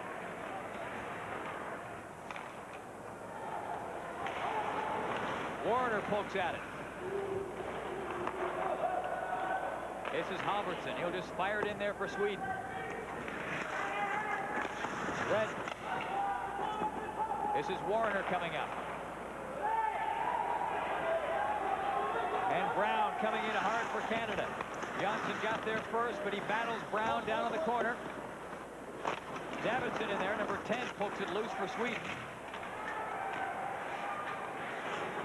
And another example right there, Sweden just getting out-muscled at every opportunity. Canadian heart and desire. It's true grit. It's the way Canadians play the game. And it's that much easier to play when you're up 4-1. You've got the lead. You can just grind it out, dump and chase. You've got the lead, you've got the confidence. Canada with both right now. A 4-1 lead, 5 minutes and 8 seconds to go. Canada that far away from a gold medal. And another tournament without one blemish in the record. No ties, no losses. And they're all standing up in anticipation of that. So I finally get to see your place. Yeah, this is it. It's interesting. Hey, you want to go out for pizza? Can't they deliver? I mean, can't we stay in? Okay. Right here, and I'll... In goes McCain Rising Crust Pizza. The crust rises up crispy and tender. Excuse me? Nothing. It's loaded with toppings. It's good. Yeah. It's really good. Mm-hmm. It was fast, too. They always deliver to your back door? McCain Rising Crust Pizza. Who can tell it from takeout? Marry me. Okay. Game story, Canada with 2 goals in 1:12 of the second. That really blew it open. It was 1-1 at that point. Canada was up 3-1 and has poured it on since then. The big line in on 3 of the 4 goals. Langkow has a pair of them. GM Game Story brought to you by Chevrolet, tried, tested, and true.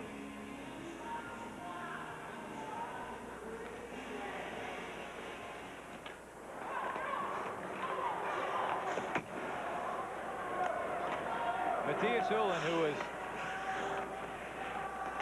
put in yeoman service for Sweden in this game. A lot of ice time. And playing right now with a sore wrist. He took a hack from Dubé earlier on in the period. Gauthier clears it up. Here's Watt. Worked over along the boards by Ullin. And Watt just eating up time. Every extra second that ticks off the clock.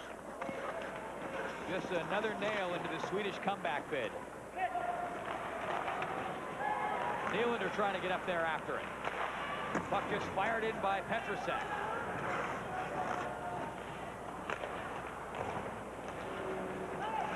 Four minutes to go. Canada's up 4-1. Puck moved in. Nylander jumping up after it.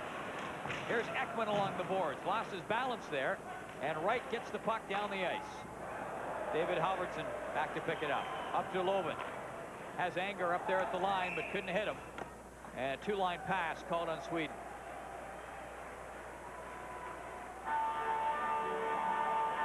Well, a tough night for Sweden. They've played so well, with so much heart, with so much desire, and so much character in this tournament. They were hoping that maybe tonight they were going to be the team of destiny. Saw them standing on the blue line last night, singing their national anthem after they beat the Czechs 8-2. It's the team that's shorthanded, missing their number 2 and number 3 defensemen. It was a team that wasn't supposed to be here, not in the final. This was supposed to be an underdog team, a rebuilding year, a no-name team against long odds, and they've come a long way just to be here in the final. Down by 3, heading down the final 3 minutes. A no-name team that has indeed made a name for itself at this tournament. Many scouts had them pegged to finish in 6th or 7th place. Theodore makes a stop there. But Sweden will pick up, barring a major comeback, its 4th silver medal in the last 5 years. 4 silvers and a bronze over those 5 years. This is Anger. Clearing it in there for Sweden. 3 minutes and 5 seconds to go. Canada with a 4-1 lead. Here's Ullin. Bob Gardner for Canada. Tips it up there, McCauley. Rolling it ahead, Vatara will come in against Ullin. Gives him a bump along the boards. And Sweden will start back, but can't get across center. Chad Allen just clears it back in.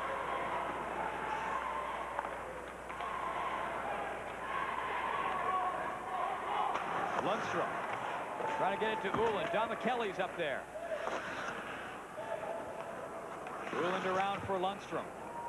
Gets it outside the line. Moline leaping up after it. Moline takes a look. He's got Bergstrom up there with him, but couldn't get it across. This is Lankow for Canada. Swedes looking for a penalty on that one. Don McKelly knocks that down. Up ahead to Lankow. He has a pair. Less than 2 minutes to go. The Canadian bench on its feet.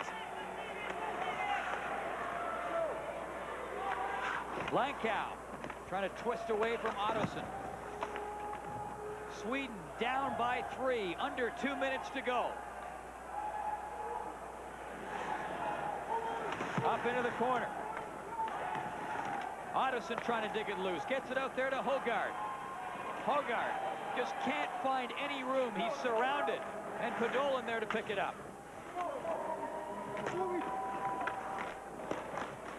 Hogard trying to get that puck loose. Podolin along the boards. And a penalty coming up now. Brent Warner is going to head off after he popped Peter Hogard. Warner head to the penalty box. Good defense by Canada. One-on-one play in their own end. Brett Warner working the boards with Peter Hogard. Hits him from behind. And he's likely to end up with the same 2-minute and perhaps 10-minute. If that in fact was called hitting from behind. Team Canada penalty number 30, Brett Warner, 2 minutes for cross-checking. Warner just picks up the 2-minute cross-checking penalty. And the odd smile creeping up along the bench, and so it should. With 1:13 to go, this will be the second Canadian team in a row to go through the tournament perfect. No losses, no ties. Last year's team was 7-0. They brought in a new format this year. Canada 4-0 in the round robin. They're on their way to their second playoff win. Sweden on the power play. Down 4-1.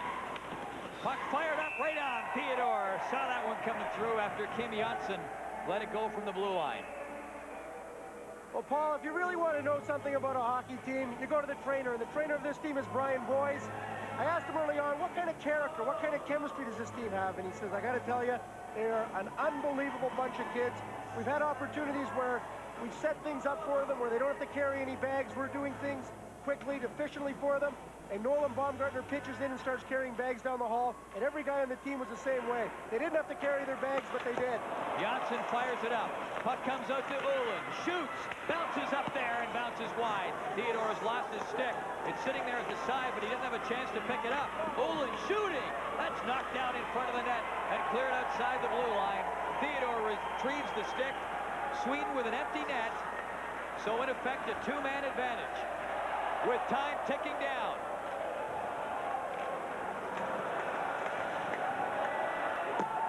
Less than 30 seconds to go. And Canada's going to do it. The predominantly Canadian crowd will help to bring them home. Puck fired up by Anger. That's knocked away. Ullin fires it up. That's kicked aside. 8.9 seconds to go. And the face-off being moved down to Swedish territory. The celebration has begun for Canada. 9 seconds left on the clock. A happy Canadian bench, and why not? They've done the job. Assistant coach Terry Bangan. Nat Kelly, a terrific effort. The helmets are off. Brett Warner on loan from the Florida Panthers. What an experience for him to start the year in the NHL. End up with this team in this. And Jason Botterill will win his 3rd gold medal in a row. No Canadian player has ever done that. The Canadian team winning its 4th gold medal in a row. And some of the guys you don't see down there in the bench, Ray Payne, the chief scout, Bob Nicholson, the general manager.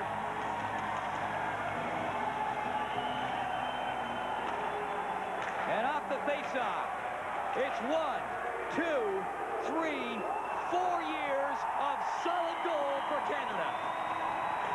Total goal at the end of the 3rd period. For Team Canada 13, Great Victor a total of 31, and for Team Sweden 13, Great Victor a total of 34. Ladies and gentlemen, 1996 World Junior Champion, Team Canada.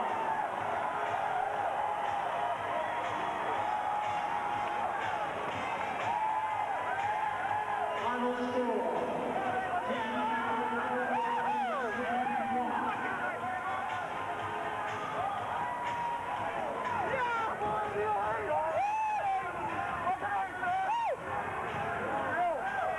Another golden moment for Canada and another silver for Sweden. This team has not lost a game of consequence. This country, Canada, at the World Juniors, has not lost a game of consequence at the World Junior Championships since 1992 in Fusen, Germany. The lone loss Canada has suffered in all those years was a meaningless game against the Czech Republic at the 1993 World Championships in Gavla. They've had one tie along the way, otherwise it's been all goals.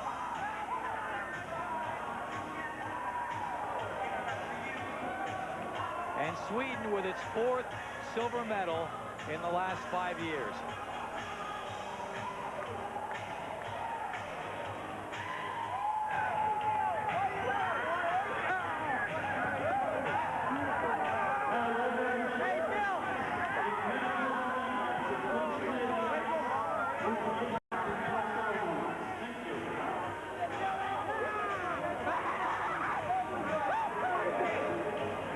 Nelson, not one, not two, not three. There were 3 gold medals. How does this feel? Oh, it's something, you know, it's great. You know, we try not to look too much up front when start of the tournament, try to take the game by day. But to finally win that 3rd one is just a great feeling. And to see these guys like the Dolans and the Wasps to win their 1st one, it's just great. Is this the same? Is it different from the other 2? Describe it. Well, the 1st one's always special just because you win it the 1st time. And then last year was special being in Red Deer there in Alberta, playing in front of that Sea of Red. And then, but this team was special. No one gave us a big chance because we had no big name players, but everyone went out there, worked really hard, and had great goaltending throughout. Did that motivate you guys? There's a lot of talk about there were no stars, not enough size, not enough goal scoring. Was that a motivating factor for you? Yeah, it was a motivation factor, and we worked hard, and the coaches did a great job in preparing us for this tournament, and we had an inner confidence that if we went out there and took care of our own job, that we could be successful. Tell us about the journey from Campbellton. Well, it was a lot of hard work, and it started in August, and you look at like a Ray Payne went through hundreds of C games across the country, and it's just a great for the program to win that 4th one, and Canada should take a lot of pride in this team. Great job, thank you, Jason. Thank you very much. Let's move over here. We just talked to an assistant captain. Let's talk to the captain here, Nolan. 2nd gold for you. How does this feel? This is the sweetest feeling ever.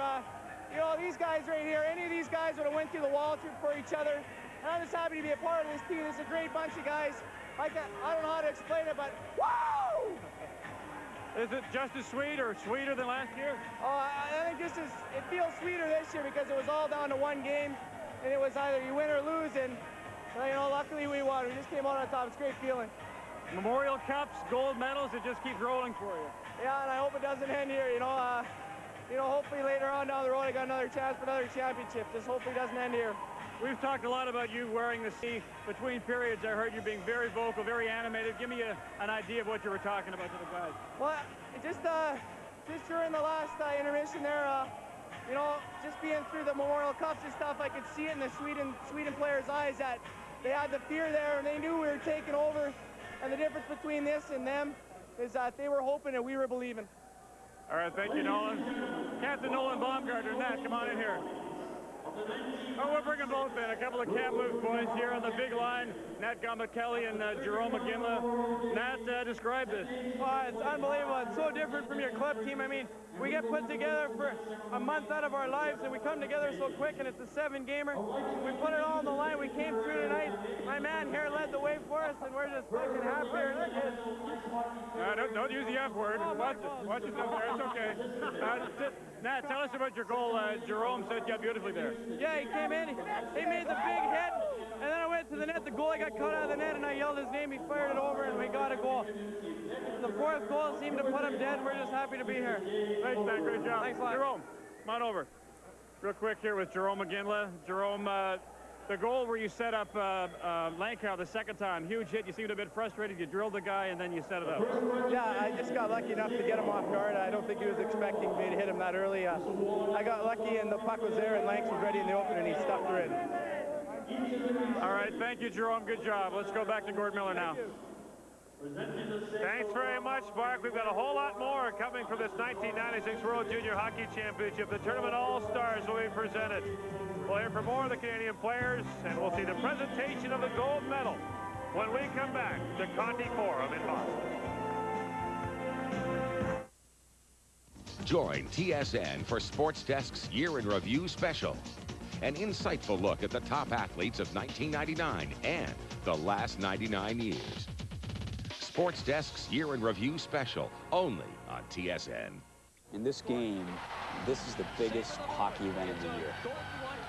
Canada's always the team to beat. 6 gold medals in 9 years. That's not bad. Playing for the symbol on the front of the jersey, not for the name on the back. So many different players step up and be the hero in this tournament. So much pride. You can feel it. There's not another event that I get as excited about as this. This is the future of hockey. The celebration continues on the ice at Conti Forum as the individual player awards are being handed out. And Team Canada's top players will receive their awards now.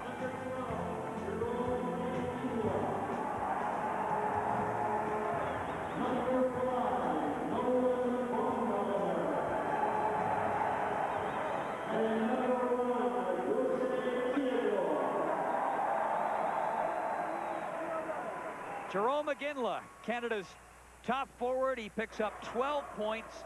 Jose Theodore, the top goaltender, and Nolan Baumgartner, the top defenseman.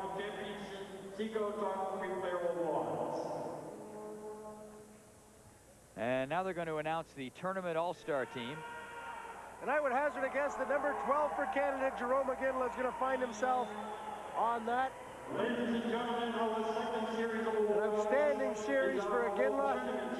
3 assists tonight. Some big hits, some heads-up play. Who have been in attendance throughout the event. Presenting the award are Mr. Paul George and Mr. Dave O'Brien. The alternate team consists of Well, we talked right off the start of the tournament about the importance of that big line for Canada. Damon Lankow, Nat Delmichele, and Jarome Iginla, and that line coming through in spades. Iginla with 12 points, has an outstanding tournament, leads Canada in scoring.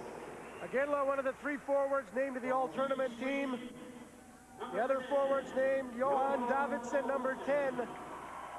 A valiant effort by the Mighty Duck of Anaheim, 2nd-round pick throughout this tournament, doing the job offensively and defensively for Sweden. And Alexei Morozov scored 2 goals against Canada, the big Pittsburgh Penguin 1st-round pick. Those are your top 3 forwards on the all-tournament all-star team. And back in the blue line, Matthias Ullund, who I thought just performed brilliantly the last 2 games when the team was short, back in the blue line. And of course, Canada's big star back in the blue line, Nolan Baumgartner, the captain. Well, the Kamloops connection comes through again. Baumgartner on defense. Iginla up front. And what would any team be without a goaltender from Quebec? Jose Theodore, the all-tournament goaltender. The Hall Olympiques netminder, Montreal Canadian draft pick, 3 Canadians named to the all-tournament team. Theodore, Baumgartner, and Iginla all named to the all-tournament team.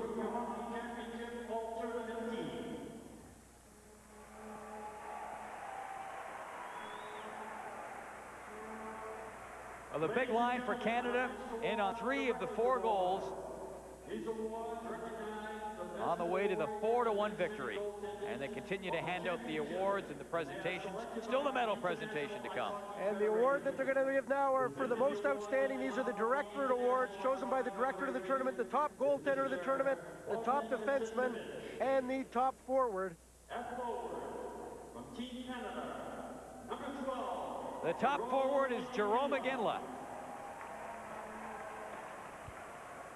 He's now a Calgary Flame, and the folks in Calgary have got something to be encouraged about after that trade for Joe Nieuwendyk. The folks in Calgary said they didn't get anything for Nieuwendyk. Were they trying to kid? They got Jarome Iginla. Matthias Ullund is named the most outstanding defenseman. And in goal, Jose Theodore. All good selections. Theodore, top goaltender. Matthias Ullund, the top defenseman. And Jarome Iginla, the top forward, as chosen by the tournament directorate.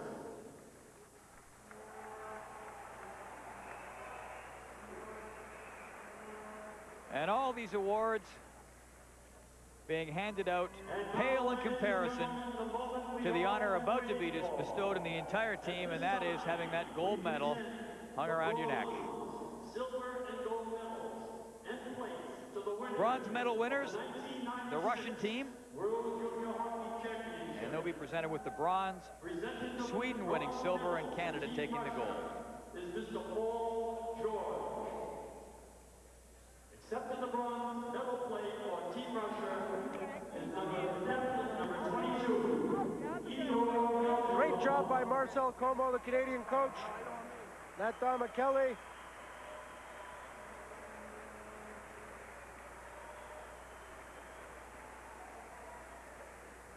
And they'll do it 3-2-1 in the presentation order. Russia will be presented with its bronze medals. It'll be the bronze consolation plate to Igor Melyukov, the captain of the Russian team, the draft pick of the Los Angeles Kings. Johan Davidsson, captain of the Swedish team, comes up to get their silver plate. A good effort by Sweden in a year when they weren't supposed to do any damage at all.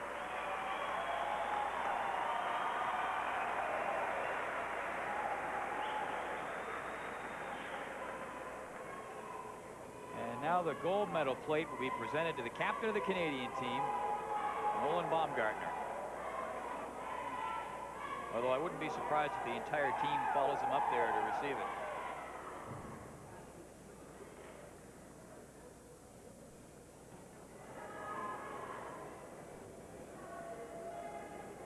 Some of the medals currently being handed out, they're saving the best for last.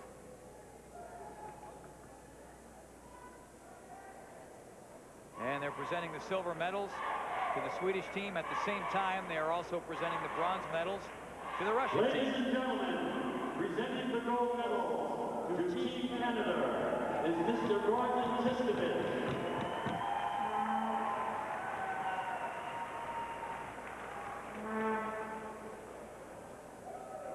There's Chris Phillips, number 4, behind the captain, Nolan Baumgartner. Expect him to be back next year and expect to hear a lot about him. He didn't get a lot of ice time in this tournament, but a good chance he'll be the #1 overall pick. And here come the gold medals. Brad Larson. Attaboy, Bomber.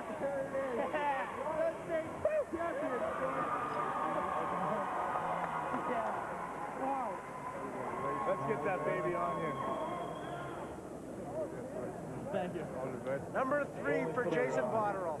Unprecedented in Canadian international hockey. Thank you.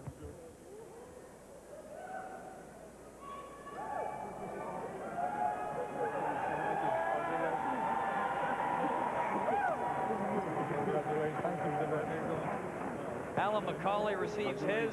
McCauley standing right beside Craig Mills, the 2 Ontario Hockey League players in the team. There's Jason Holland. Carry that back out to Kamloops. Continue the winning tradition with that club. Number 2 for Chad Allen. We'll be heading back to the Blades. Brett Warner. Christian Dubé, who emerged as one of the stars for this team. Kenny Gauthier, what a hitter, an open ice hitter. Josie Theodore. Big wall in net. Mark Denis, the backup goaltender, who bailed Canada with a tremendous effort. A 2-1 victory over Sweden. David Lankow.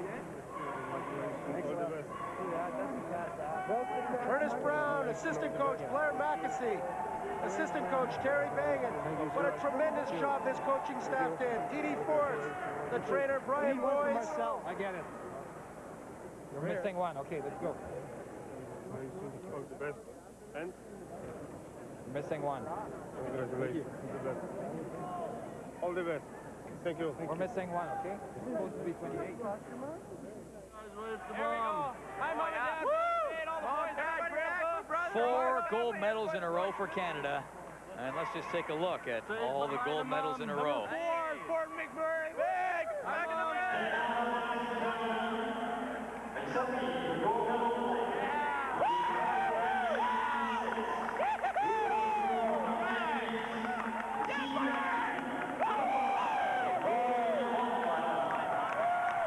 And here's the presentation of the gold medal plate.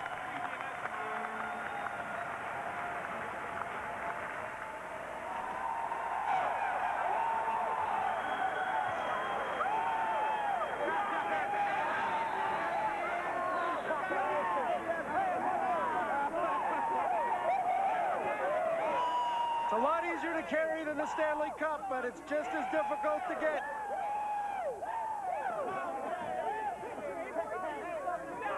And for many of these young players, they'll never have a chance to hoist the Stanley Cup. This is the highlight of their hockey career.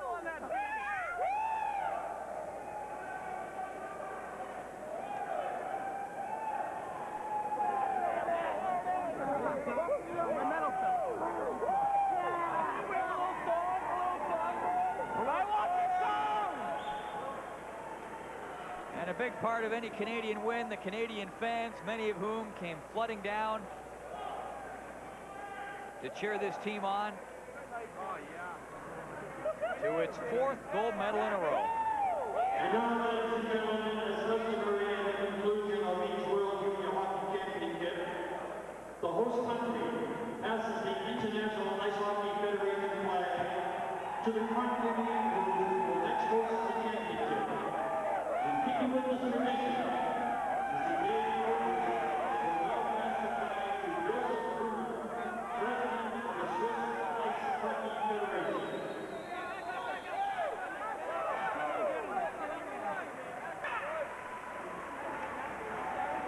And the on-ice tradition started a few years back by the Edmonton Oilers. They'll take a team photo, but the real team photo is the one you take out on the ice after the championship. Number 4 for McMurray. And now, ladies and gentlemen, at this time, we rise as we honor our World with the playing of the Canadian national anthem.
Savor it.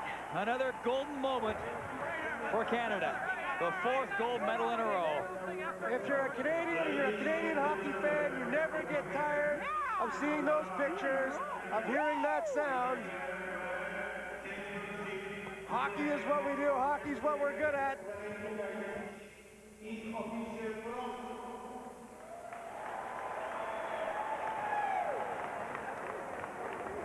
Ladies and gentlemen, this concludes the medal presentation program. Thank you very much for attending. Please ride safely. Thank you and good evening. The Maple Leaf forever, or does it just feel that way? For 4 years in a row, Team Canada has the best junior team in the world. Back with more from Boston as the post-game celebration continues in a moment. Got it. Breakaway in progress. Shots fired. Time to find out. Day after grueling day, 2 men face off against the big league. Guy comes down, he goes there, he goes over to there, a guy hits it, it is over. Armed with experience, they brave the action and chase the truth. What are you, blind? Take your time. Be absolutely sure. These men finish what they start. The fast-breaking, high-level action is here. Starring Rod Smith.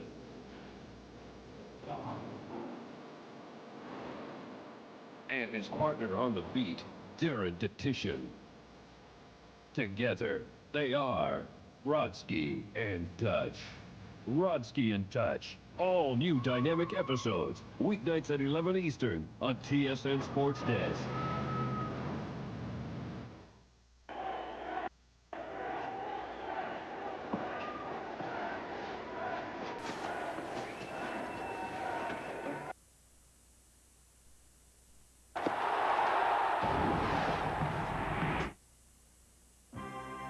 TSN and Canadian Hockey are proud to present exclusive coverage of the 1996 World Junior Hockey Championship from Conti Forum on the campus of Boston College.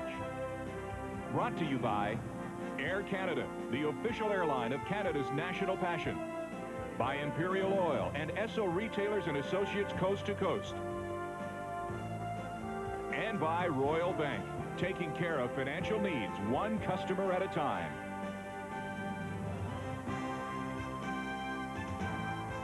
They're holding that flag high, and no wonder. Team Canada with a 4th consecutive World Junior Championship. Hard to remember the last time Canada didn't win it.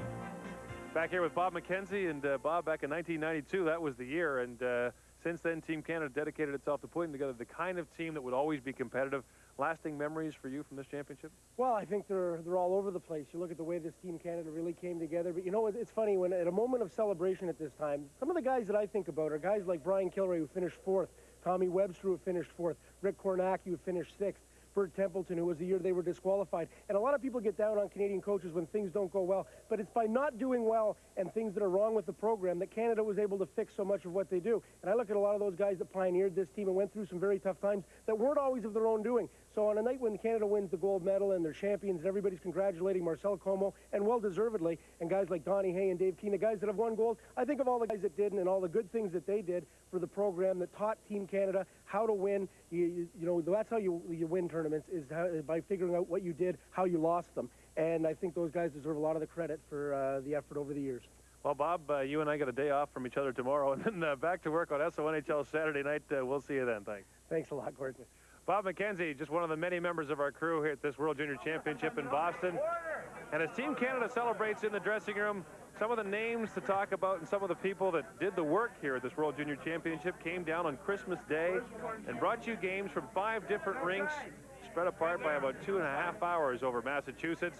Long drives and some long days for our associate producers, John Hines and Scott Higgins and the gang, and David Moyer, who came all the way from Calgary to be with us here over the holiday season. We thank the people who made this tournament possible, and we can also point out that this year it wasn't always great to be a Canadian. In fact, a national magazine said at the end of the year that Canadians were more pessimistic than they'd ever been. But a Canadian parent walked by me tonight after Canada had won the game and said, you know what? The Maple Leaf looks pretty darn good right now. It sure does, and so do these people who helped bring us all the pictures and all the stories from a great World Junior Championship. Canada goes 6-0. This is a team that never trailed in a game at this World Junior Championship. And you saw on the left, Gord Redden congratulating his son, Wade. We thank those of you for tuning in from the start of this tournament right to the finish. We thank the people who made it possible, most of all the players, their efforts, starting in Campbellton and training camp and continuing through the exhibition games and finally the gold medal game, are what make this World Junior Championship possible.